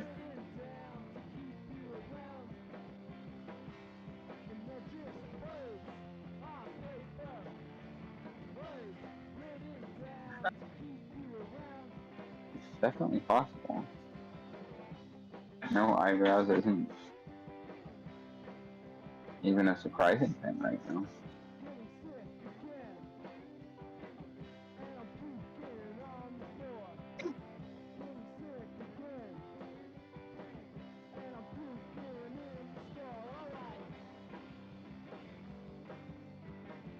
Oh yeah, thank you.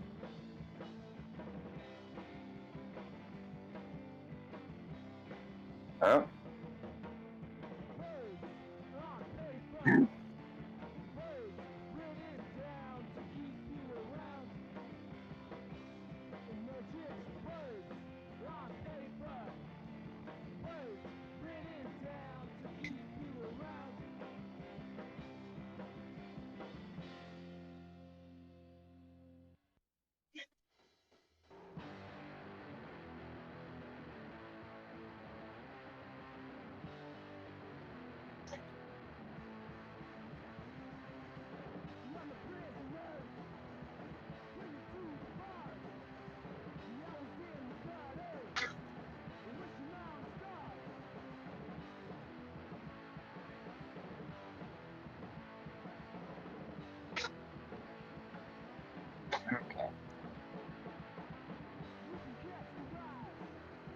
I guess the big problem with eyebrows is laying them down on top of all of the color I've already put where they would go.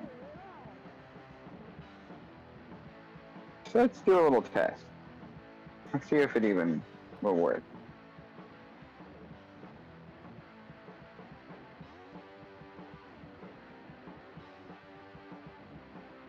Yeah, that's gonna be fine actually.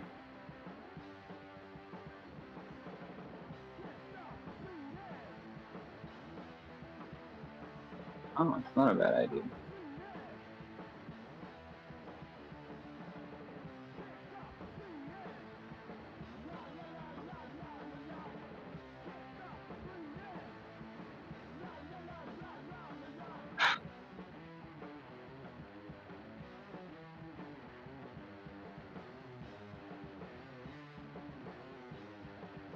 That's funny. I had a crayon phase too. What were you doing with crayons?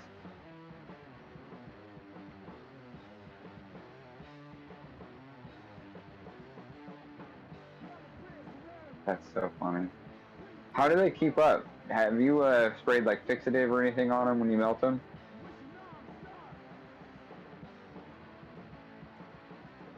Yeah, dude. All of mine. That's real. Yeah, most of the ones that I have, like the crayons start breaking up after a while. Sadly, so a lot of those are just like, you know, ultimately going to have to be entirely reworked to make them happen if I want to keep them or revive them.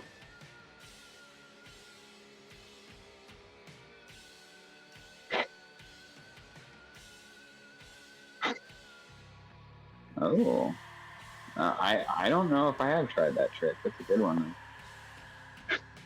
Crayon and a glue gun.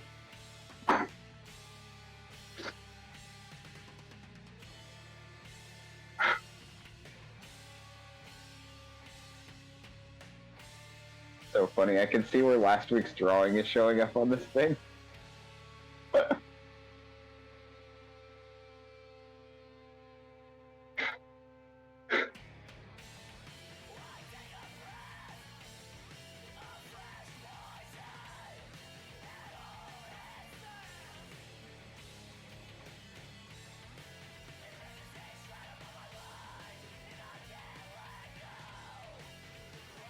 I don't know. It's looking kind of dope.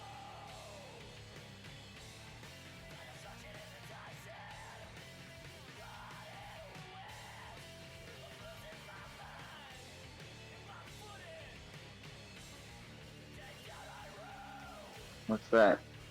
G20 Modern?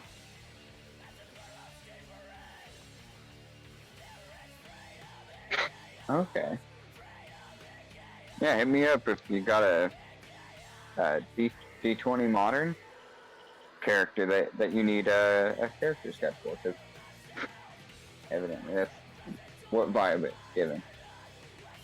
I mean, I would roll up this character, absolutely, without question.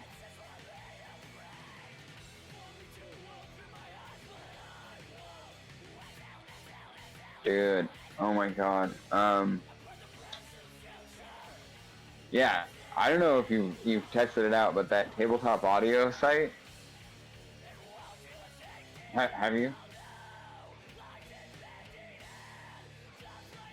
Mm-hmm.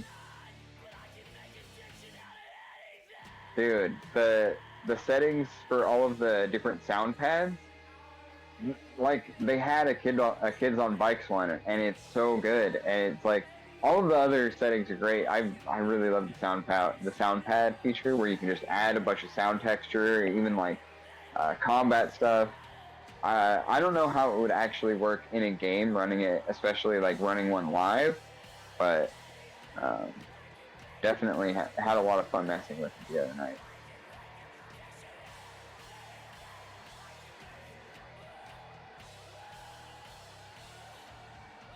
Looking at this thing, I don't know what else there is to do on you, buddy. I think you're done. Might line this up a little firmer. Get that nice contrast in here.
Oh, funny thing happened while I was working out.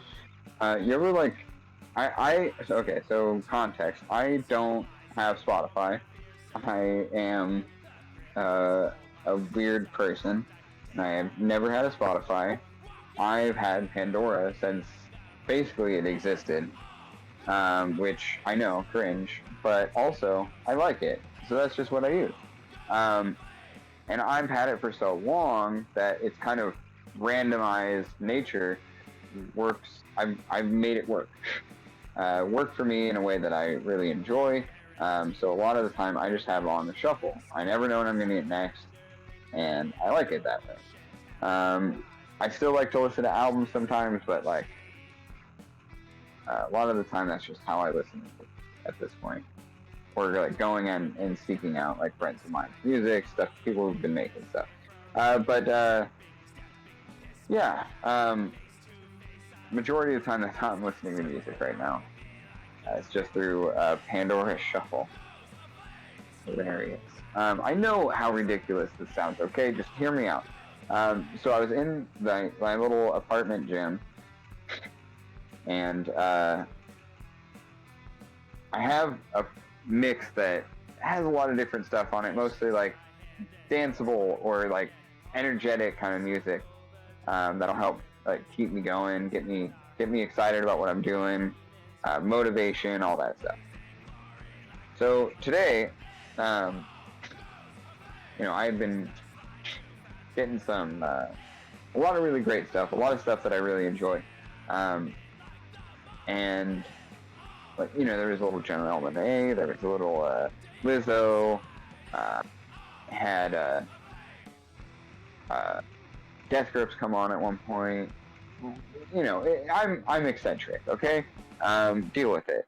But ultimately, I was like just about to start a set on my shoulders, and Roundabout by Yes came on, which if you're a nerd, is the theme for, I don't know if the whole time, but for the JoJo episodes that I've seen. And if you know anything about JoJo, them dudes are jacked. So it was a fun night. I don't know, I just thought it was really funny. I laughed while I was starting the set and just was like pumped. I was into it. Everyone, I just, my fitness goals at the moment are basically just, I want forearms like Popeye. Like that's my goal. I just want to be like Popeye. I love Popeye. I don't really watch any Popeye things, but I've always liked the character. I think it's the forearm. I aspire to those forearms. It's a goal I've been. It's one of the only fitness goals I've ever actually had, to be honest. I just want to be like Popeye. But JoJo's pretty good. Yeah.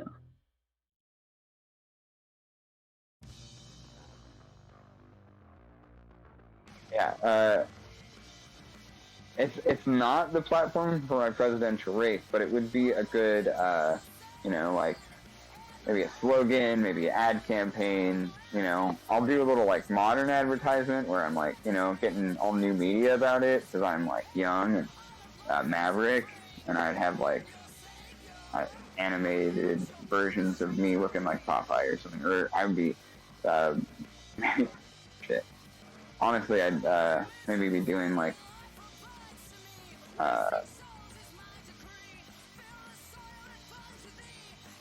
live streams in the gym. And then that would be the name of the stream or something. I don't know.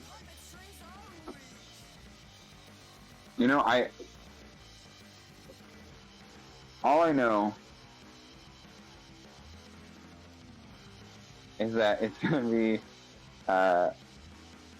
like the way things go in the United States typically is if Joe Biden wins again, we're gonna have another 8 years of some of the worst versions of America we possibly can, and we're at like life-changing, earth-shattering levels of climate catastrophe, Bad things are happening.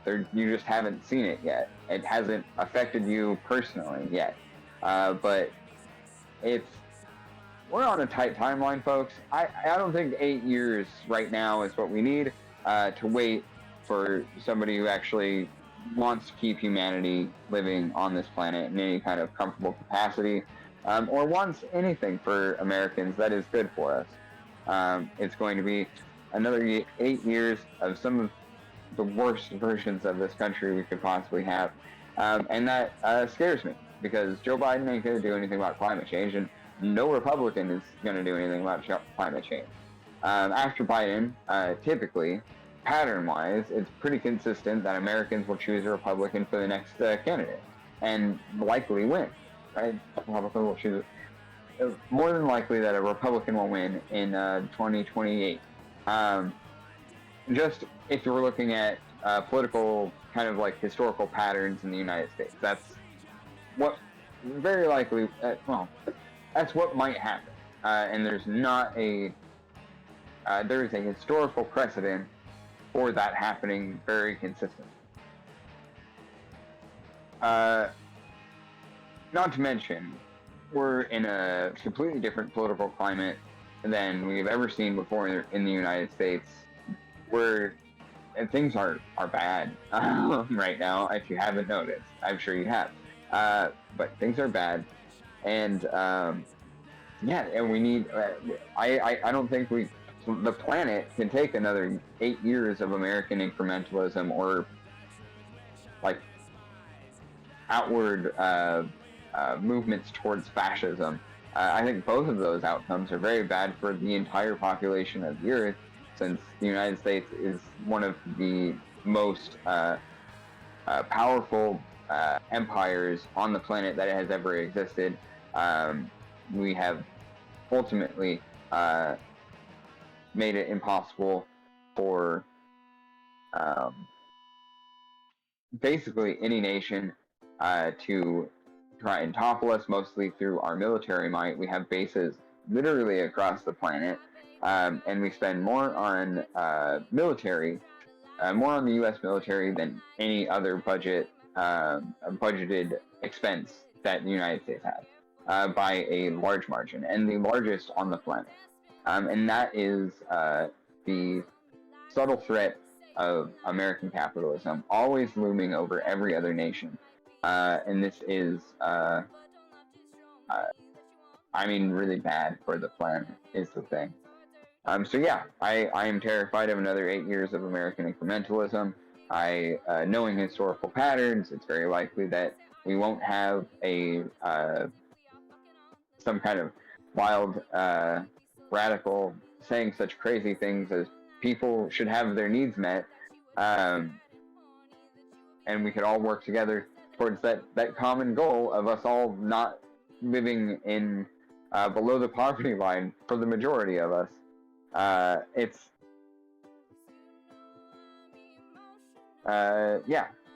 So that's why I think I will be the next American president, because why not? It's never been done before, which is why it could happen, right? That's how that works. I'm pretty sure.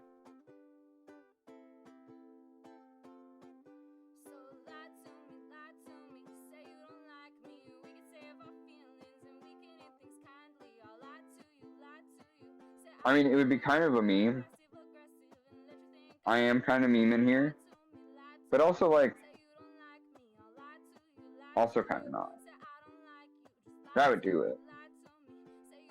And I think just in that I would sink a bunch of fascists to the bottom of the ocean.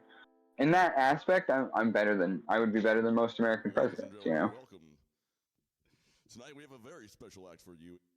On guitar, Whisk Escobibo. On bass, we have that guy Casey. On drums tonight, it's Miles. And singing for us tonight is... Just saying, there's some people that I think would look really good in cement shoes. Music.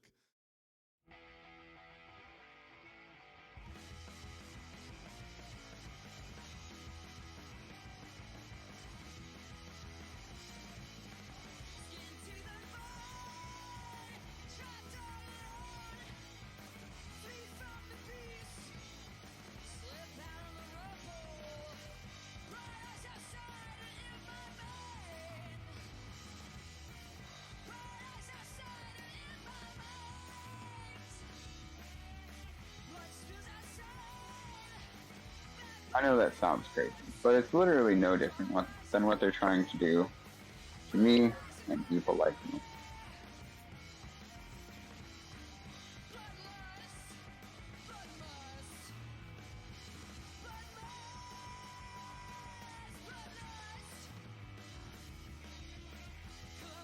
What's fair is fair.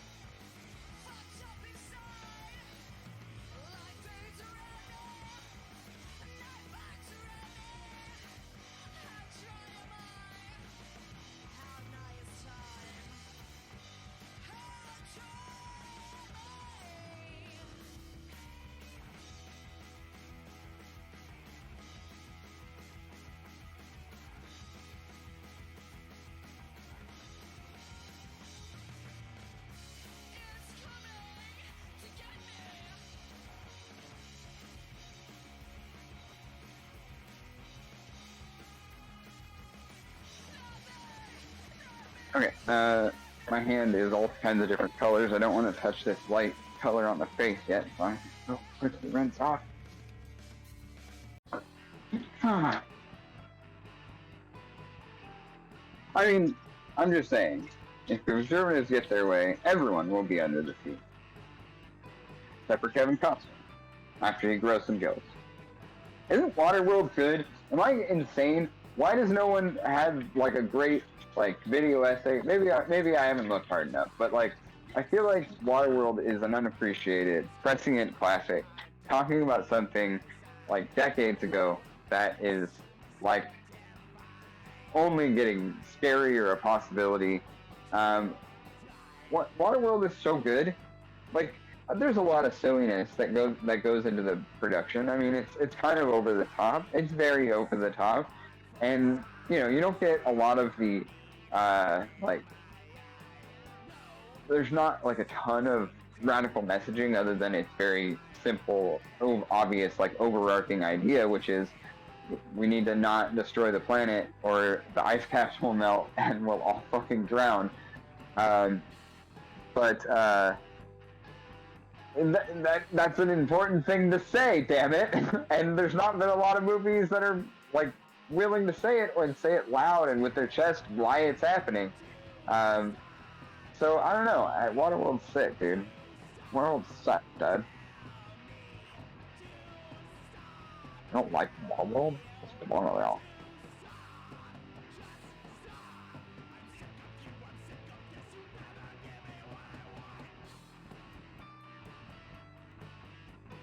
Everything is 3 hours now. What are you talking about?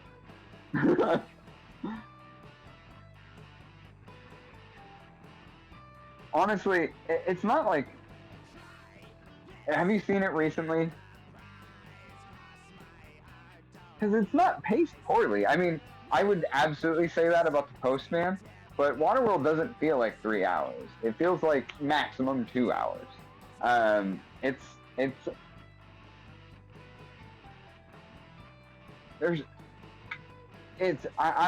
think it's a captivating narrative. I think there's some you know, things that could have been improved in kind of like the writing process, kind of a more like I was saying, you know, a little bit more radically minded drafts going into it. I think some of the it's not Kevin Costner's best like performance, or I wouldn't even say it's not his best performance. It's not his best character. The character itself, as written, is a little bit too like abrasive and curmudgeon-y. He's not necessarily very likable. Honestly, as villainous and as very clearly evil as Dennis Hopper's character is, he's kind of more likable. Maybe that's just my actor preference here. I love Kevin Costner, don't get me wrong. Not Master Universe, that's Dolph Lundgren. Robin Hood, Prince of Thieves is one of my all-time faves. I know, don't judge me. I love that movie in a genuine way, though. It's brilliant. Morgan Freeman, Alan Rickman. I mean, these people were made to pull off characters that exist within the world of Robin. It's a great movie, and I love The Postman, even though it's bad. I absolutely adore The Postman because what it's trying to say is pretty cool. And it's a fun, ridiculous, absurd kind of journey. It's one of the best, like, good bad movies in my opinion. Right along with like all of the worst B movies and like B horror stuff that you can name right now. I I think The Postman is so much fun in the most ridiculous and absurd kind of ways. And like just how it continues to go on after so many different like finale, conclusion, ending kind of moments. Like it did it long before Lord of the Rings, Return of the King. Like, can we all acknowledge this that the Postman pulled off the 45 different endings thing long before Return of the King. It's not something to be proud of. I'm just saying it's the reality of the situation. I mean, I'm exaggerating, but it's still like so many different moments where you're like, oh, this is the end of the movie. It's like 3 hours of this movie already, and we seem to have gotten to a conclusion. And then they have like more conclusions, like multiple. The R-Pact? What, Batman? Oh. Oh, okay. Yeah. I haven't. I tried to start it the other night, and we ended up.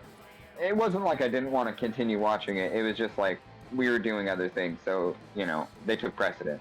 But yeah, I have heard that is the case with that movie for sure. Is that it seems to just continue. Oh, now that it's all blended, it's kind of giving me Muppet vibes.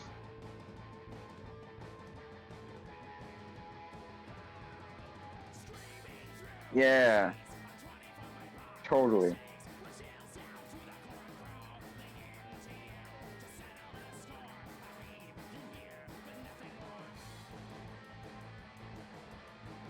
I didn't like the new Muppets. Have we talked about this? I wasn't a fan. Hey, Scott. No, I didn't get through it, but I didn't think it was. It was by far not the strongest of the Muppets like properties.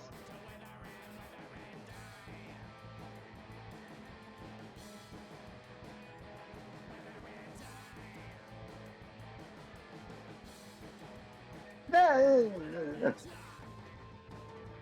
I guess we'd be dealing with a similar horrible discourse if they had done a more adult Muppets movie at this point. But I mean, I would argue a lot of their material has always been not necessarily for adults, but like a great kind of like meeting of that area between where adults are going to enjoy it because it's subversive and it's over the top and it's fun and you can get really baked and laugh your ass off at them. And kids are going to like it for the same reasons. No, kids are going to like it because it's more or less fairly wholesome. A lot of the kind of more subversive stuff is going to go over their heads and they're just going to see like one of the best versions on film of Muppet or of Treasure Island. Like Muppet Treasure Island absolutely rips, dude. I love that movie. And A Christmas Carol. I mean, they absolutely nail some of this stuff, and even their like more like original stuff, like Go to Space, and I think those are also fun, and even the earliest ones were like definitely felt more like a more like more for like a teenage audience. Like it felt like a Cheech and Chong without all of the weeds.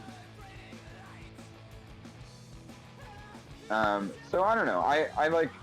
Plus, I just like Billy Corgan went all like alt-right fucking weirdo on us, and I just don't want to see him in anything at this point. So I don't know why motherfuckers are working with him. It's disgusting.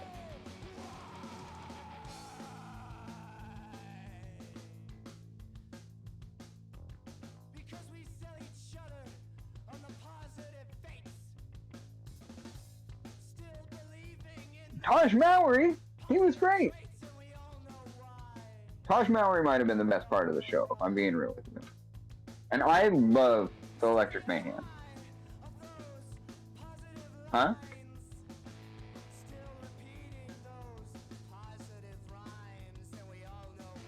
Yeah, it's fair. It's like I get it from that perspective, but also You know, it's like,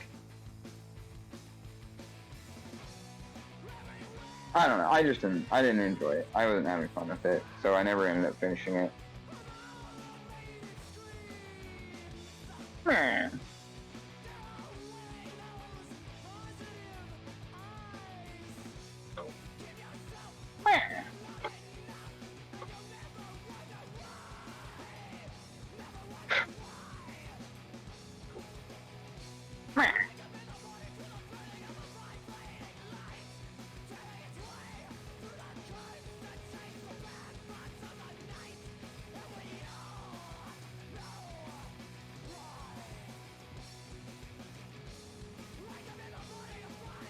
Boom.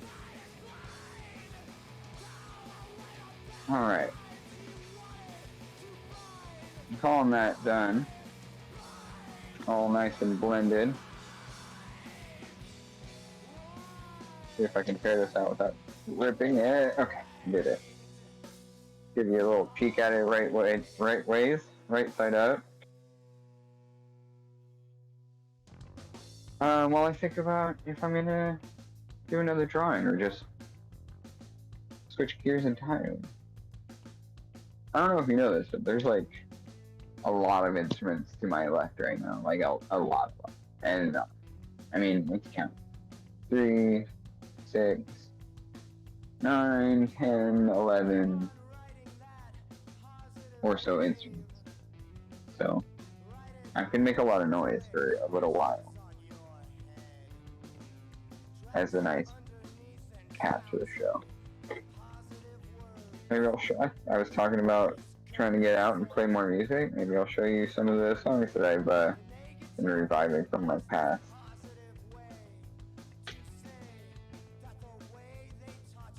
Actually, that would be kind of cute.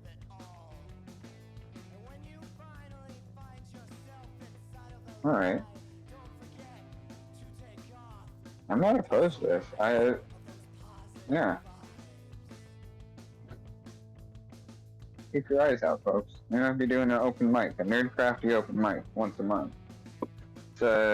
Sam's just spitting gold in my ear over here. It's not a bad idea at all, and honestly, I would love to get Zach playing music again. We just need to get him an instrument.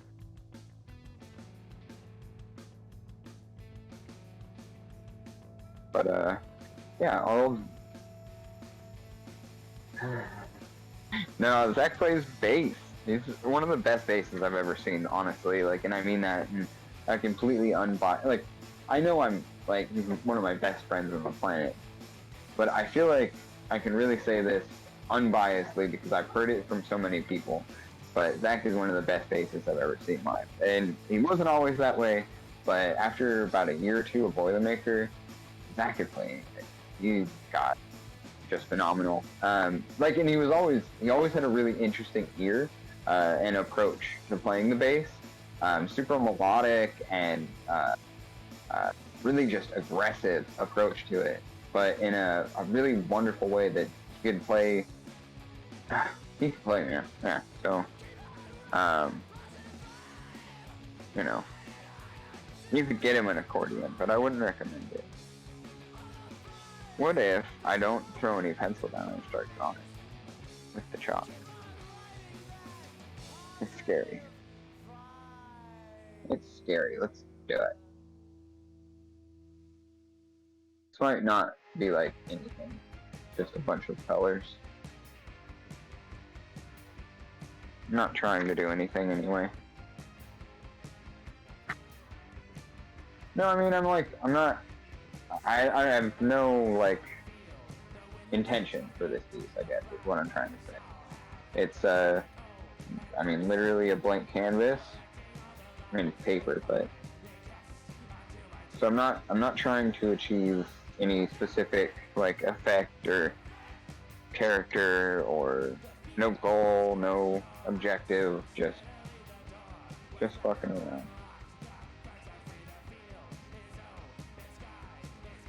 Put some colors on some paper.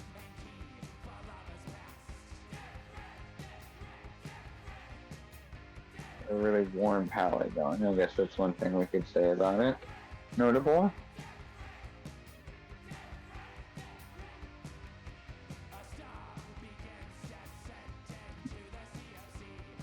Ja, even anderen honey.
Did you catch that one? That was a big one.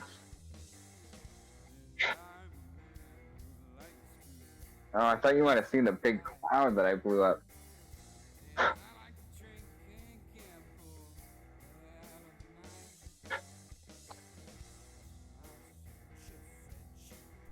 No, that's super fair. You saw it, audience member. Congratulations, you teen ID.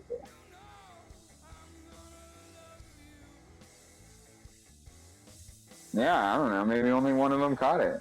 Maybe no one caught it. You know, my expectations. Yeah.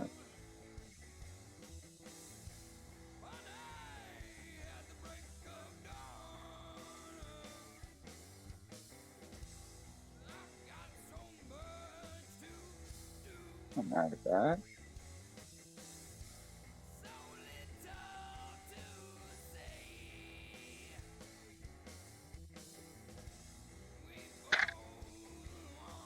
Okay. That's some colors on a piece of paper. Oh. Is that something? This is something, I think. Huh? Oh, yeah. I can see it. I keep seeing this, like, surreal kind of landscape. Trying to figure out how to add to it without completely changing it.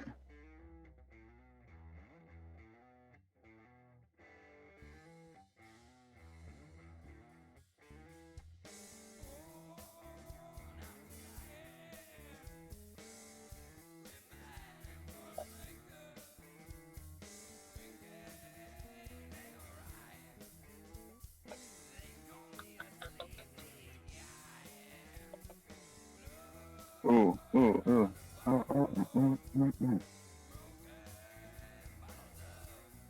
Shit.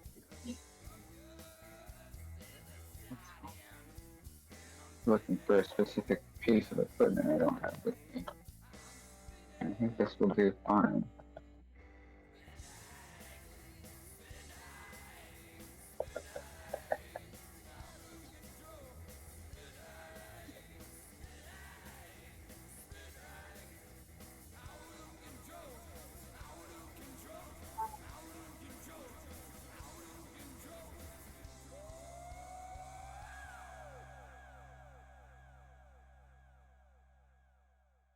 What do you want?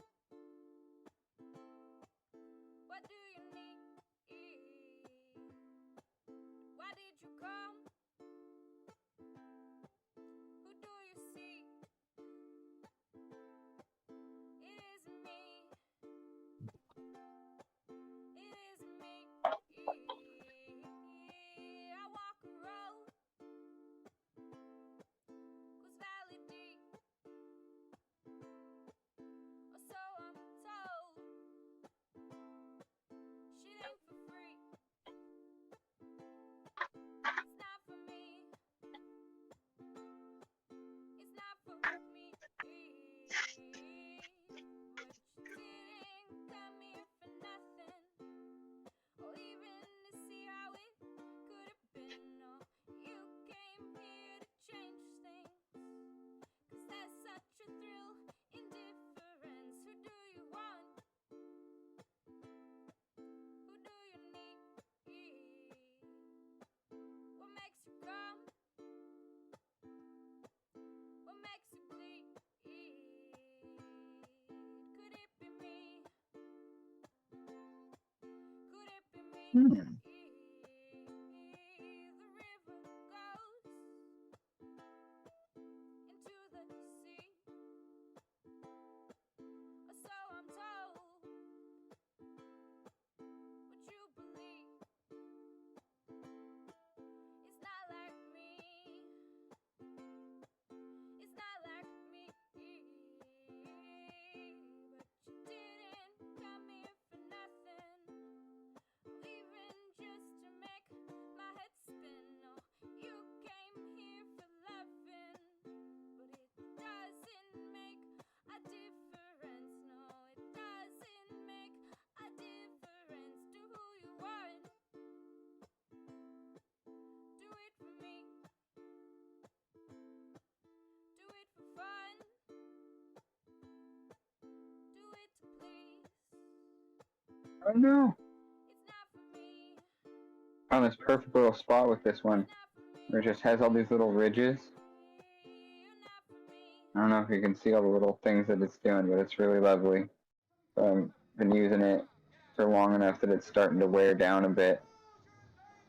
I'm not getting as exaggerated kind of strokes as I was.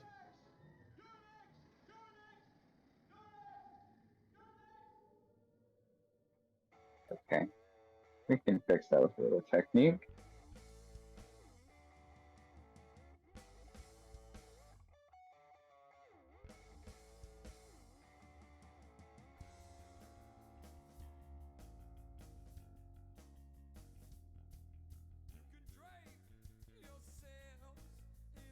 Maybe slow down just a hair.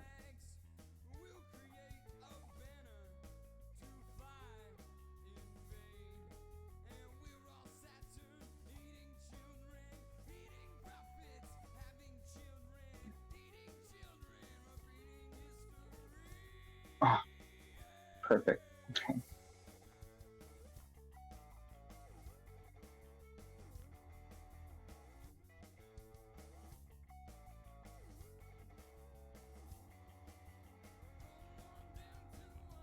Got it.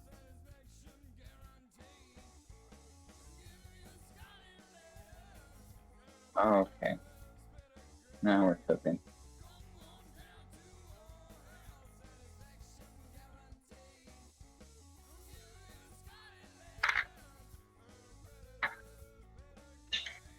Oh man.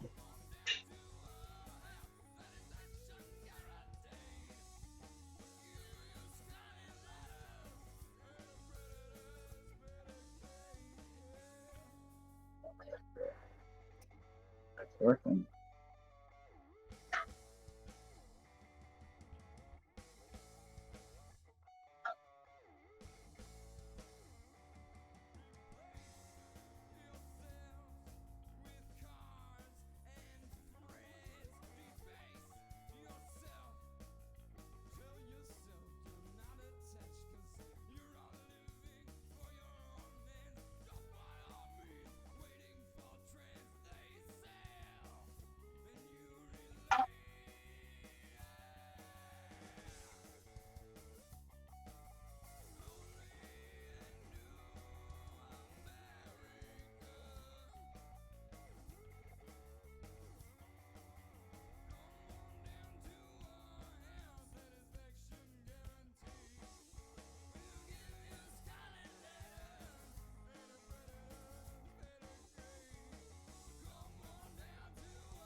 Oh shit, what time is it?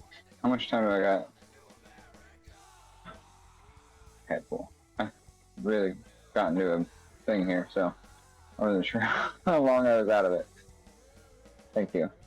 We got 40 minutes left of the program's night.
Oh, hey, hi, Lucky Ducky. Thanks for asking.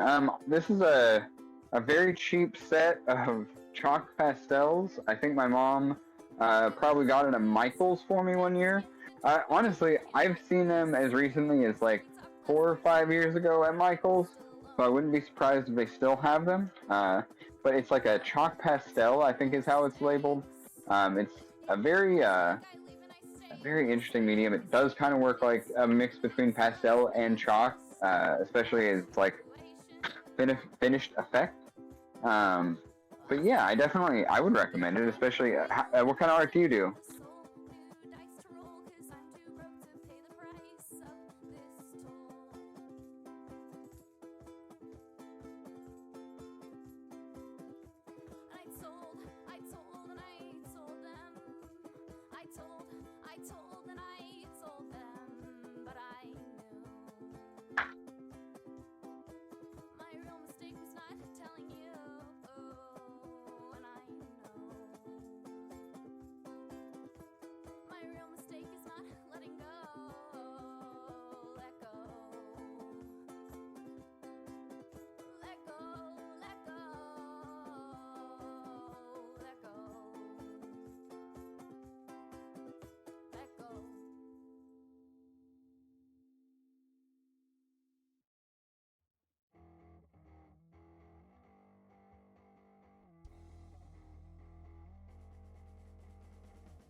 Oh, young man.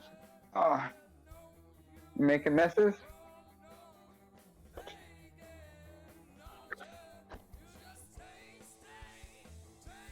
Hey, yeah, welcome. I'm in a very similar club.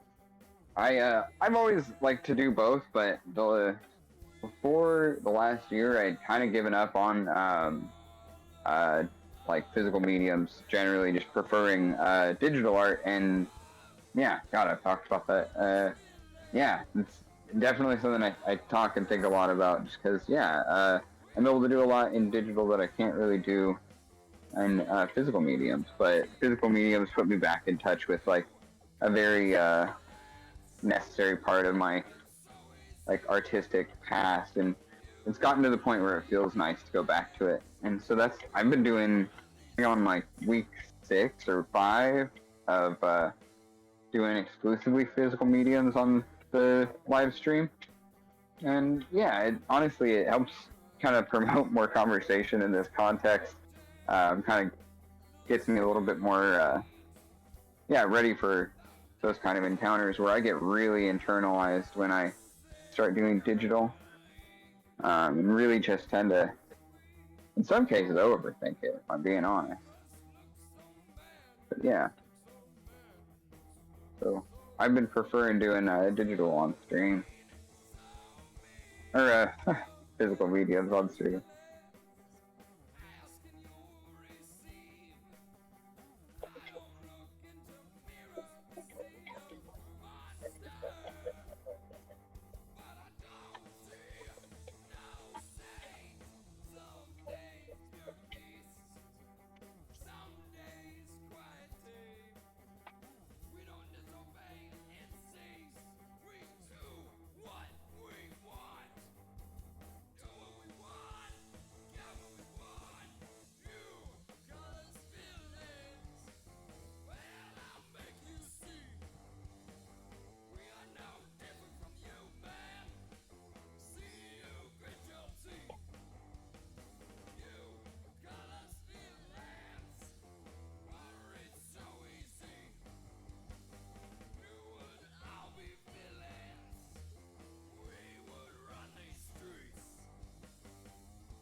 I actually get out a paintbrush for some of this. No water. But we're getting close to the end of it here, aren't we? Half hour? Yeah. I don't know. Okay.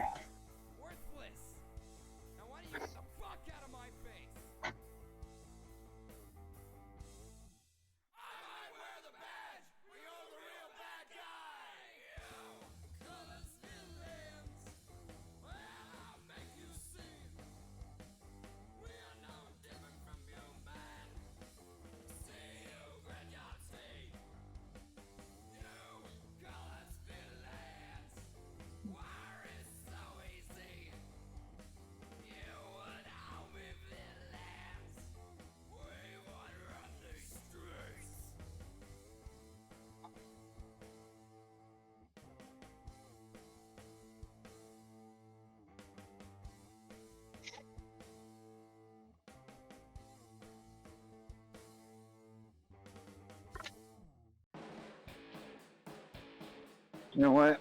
I'm due. Got basically all I need right here. Will I regret it? Only time will tell.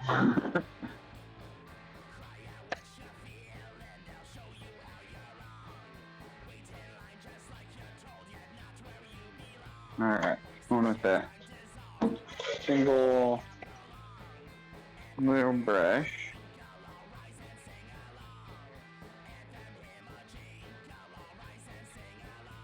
Don't really have anywhere to put my water. I'll deal with that. The cool thing, one of the many cool things about this medium is it tends to work well blending with finger or tortillon or water and a brush. And that was what got me working with it a lot, was it how versatile it is.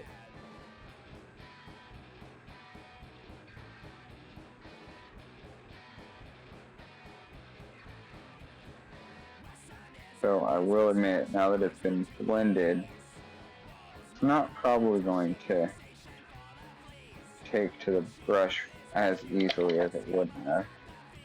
But I got hope. And time.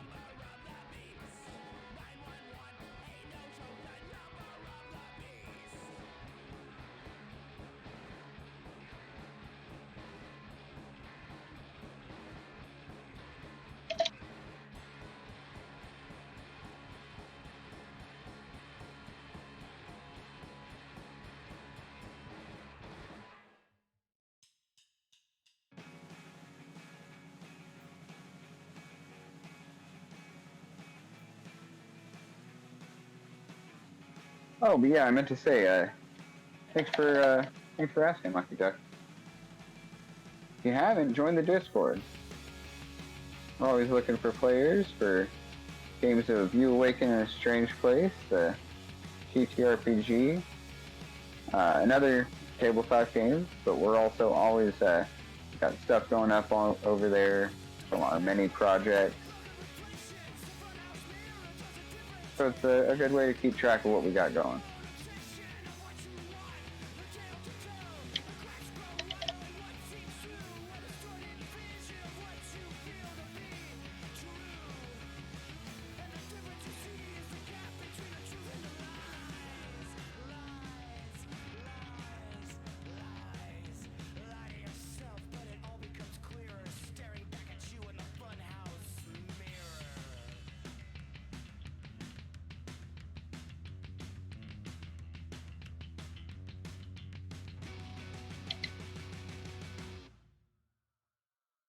Ooh.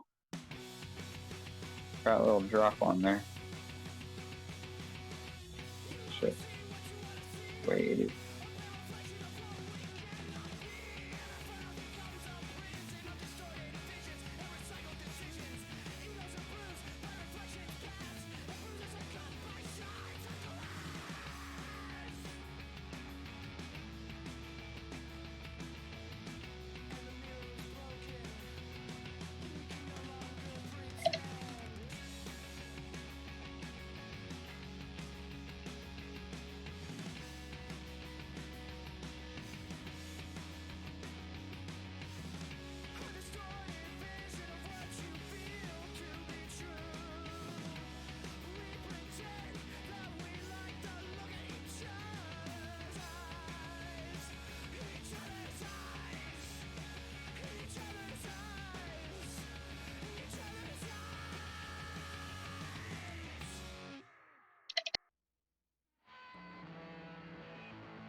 It's actually really interesting how this drawing back in some of those blues I blended into smithereens. Actually very nice.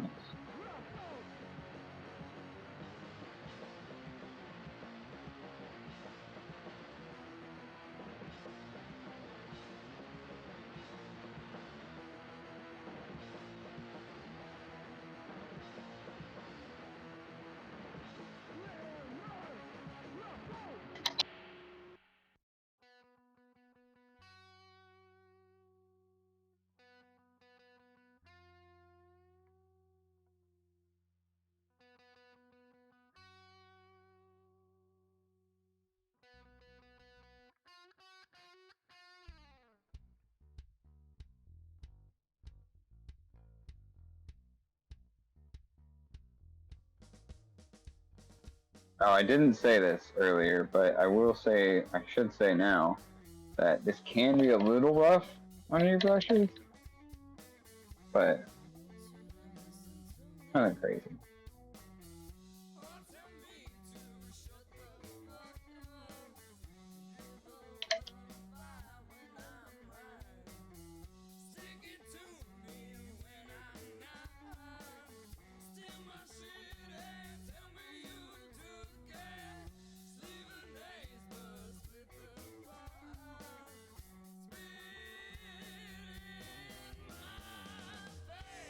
Maybe I'll do a watercolor stream next week. I'm having a lot of fun with this. I don't do watercolor a lot, but I enjoy it when I do. Maybe just kind of a pain in the ass, huh?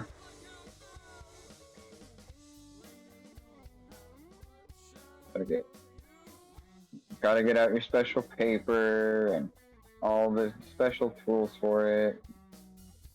Just be a real drag.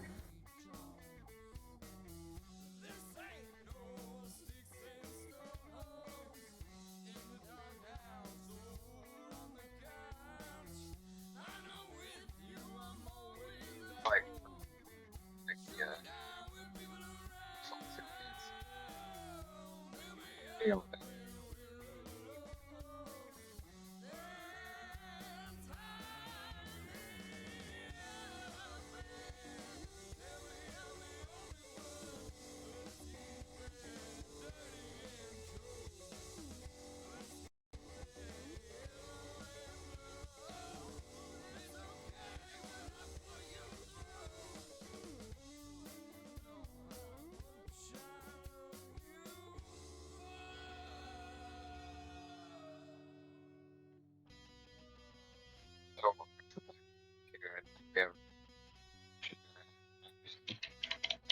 I've done more digital watercolor in the last 3 or 5 years than I have physical.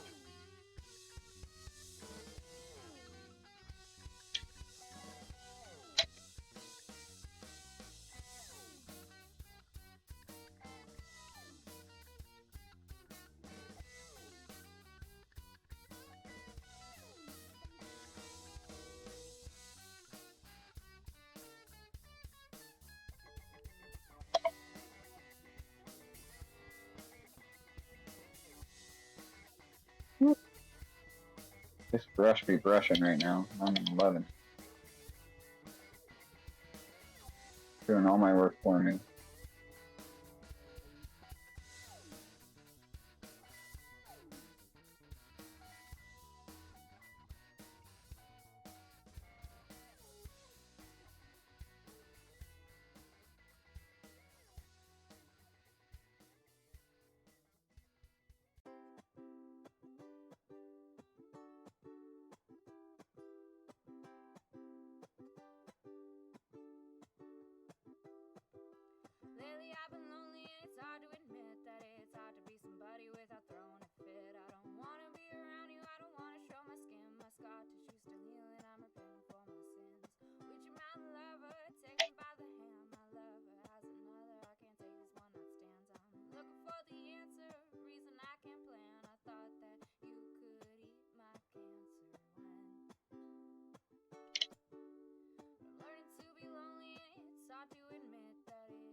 That Luke Cage line.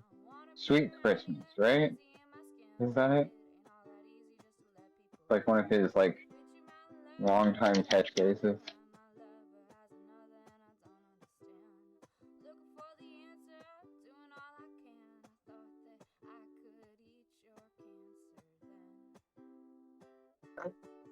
I feel like it. No pressure. No Excelsior.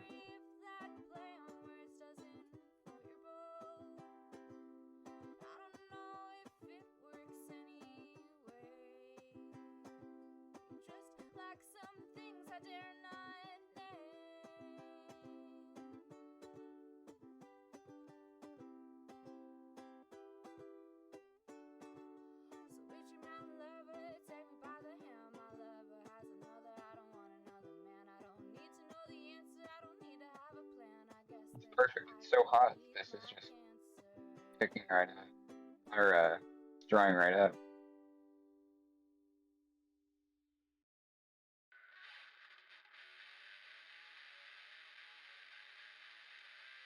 Zero direct. That actually might be a problem if I try and do this next week. But shit, we'll be in it together, so if there was something any of you thought was fun, I'll just do that. You can always get it more wet. That's the reality. That I said out loud.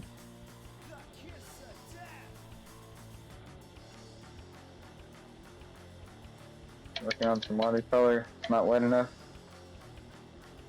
Get it more wet. Good standards to live by, in many cases, actually. Your throat's dry? Get it wet. You can follow the natural conclusion. I don't need to say another word about it.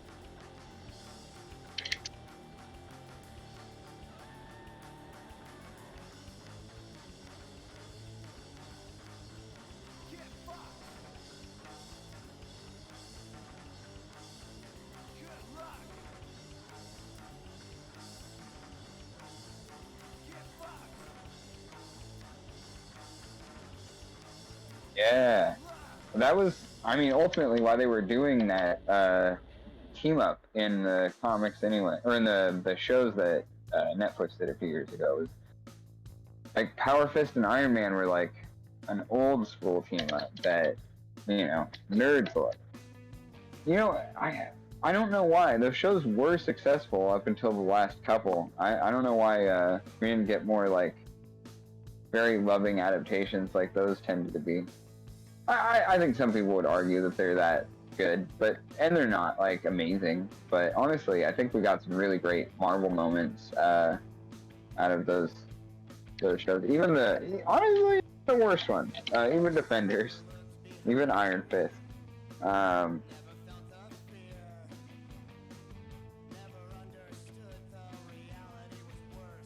Yeah, Jessica Jones was a killer. I mean, that show ripped, dude. I wish they would bring it back. That, I thought the Daredevil was really good. You know, there was a lot of problems with the Punisher, but I thought that Barenthal was an incredible casting for him. Absolutely nailed the portrayal of Frank Castle. I was standing pretty hard at that point. You know, even when the Defenders came out, you know, I saw a lot of the criticism about like Iron Fist specifically, and I definitely agreed with that. But you know, I thought they were not bad. You know, they were fun.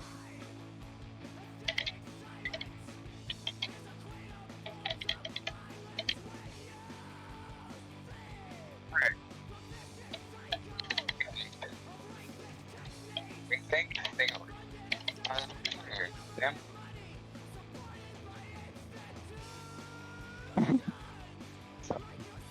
How much time do I got left, bud?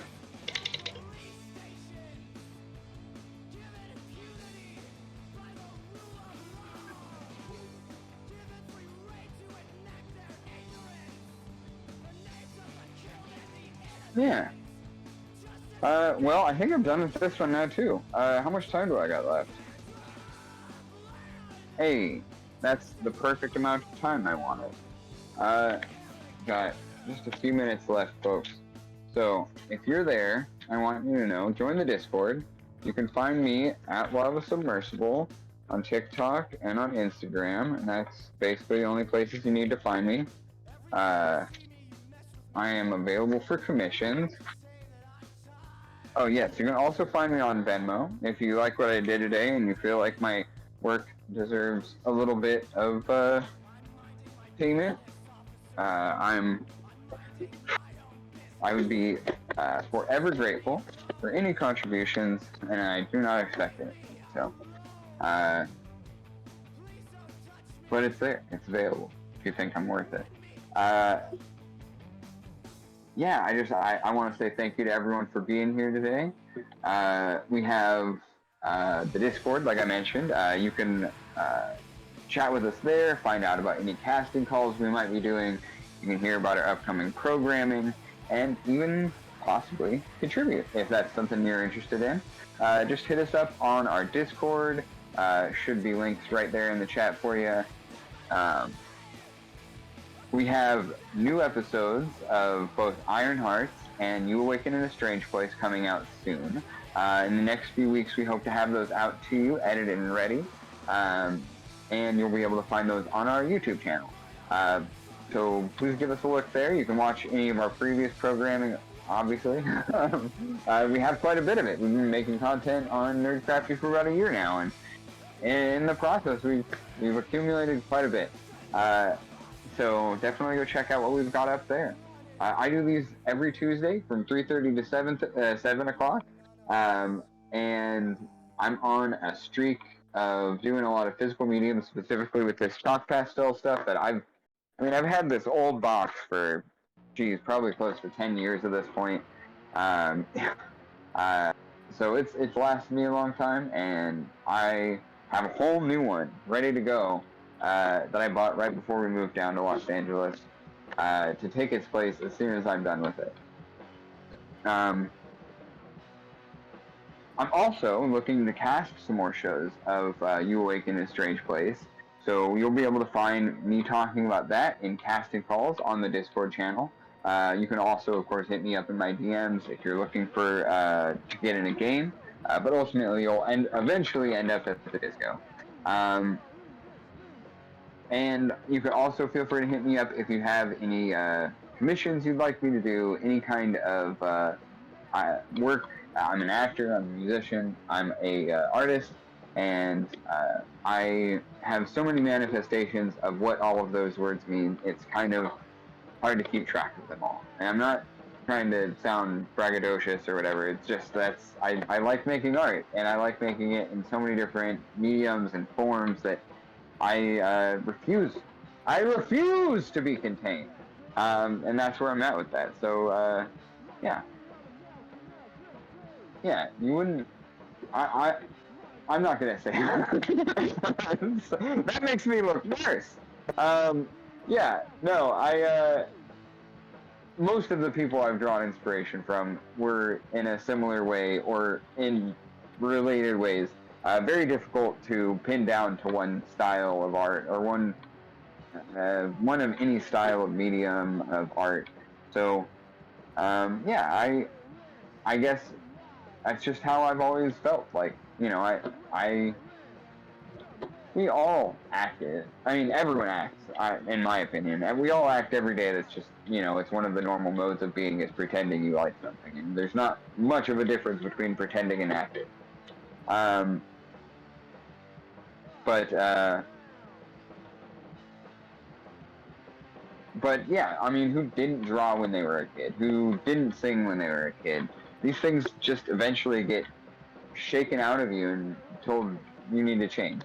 And I think that's a bunch of bullshit. I don't like that, and I would never tell you that. Because I would never require those standards for myself. I think it's absurd. We should all make as much art as we possibly can. We're only here for a short time, and art is one of the more beautiful contributions I feel like I'm capable of making to humanity as a person.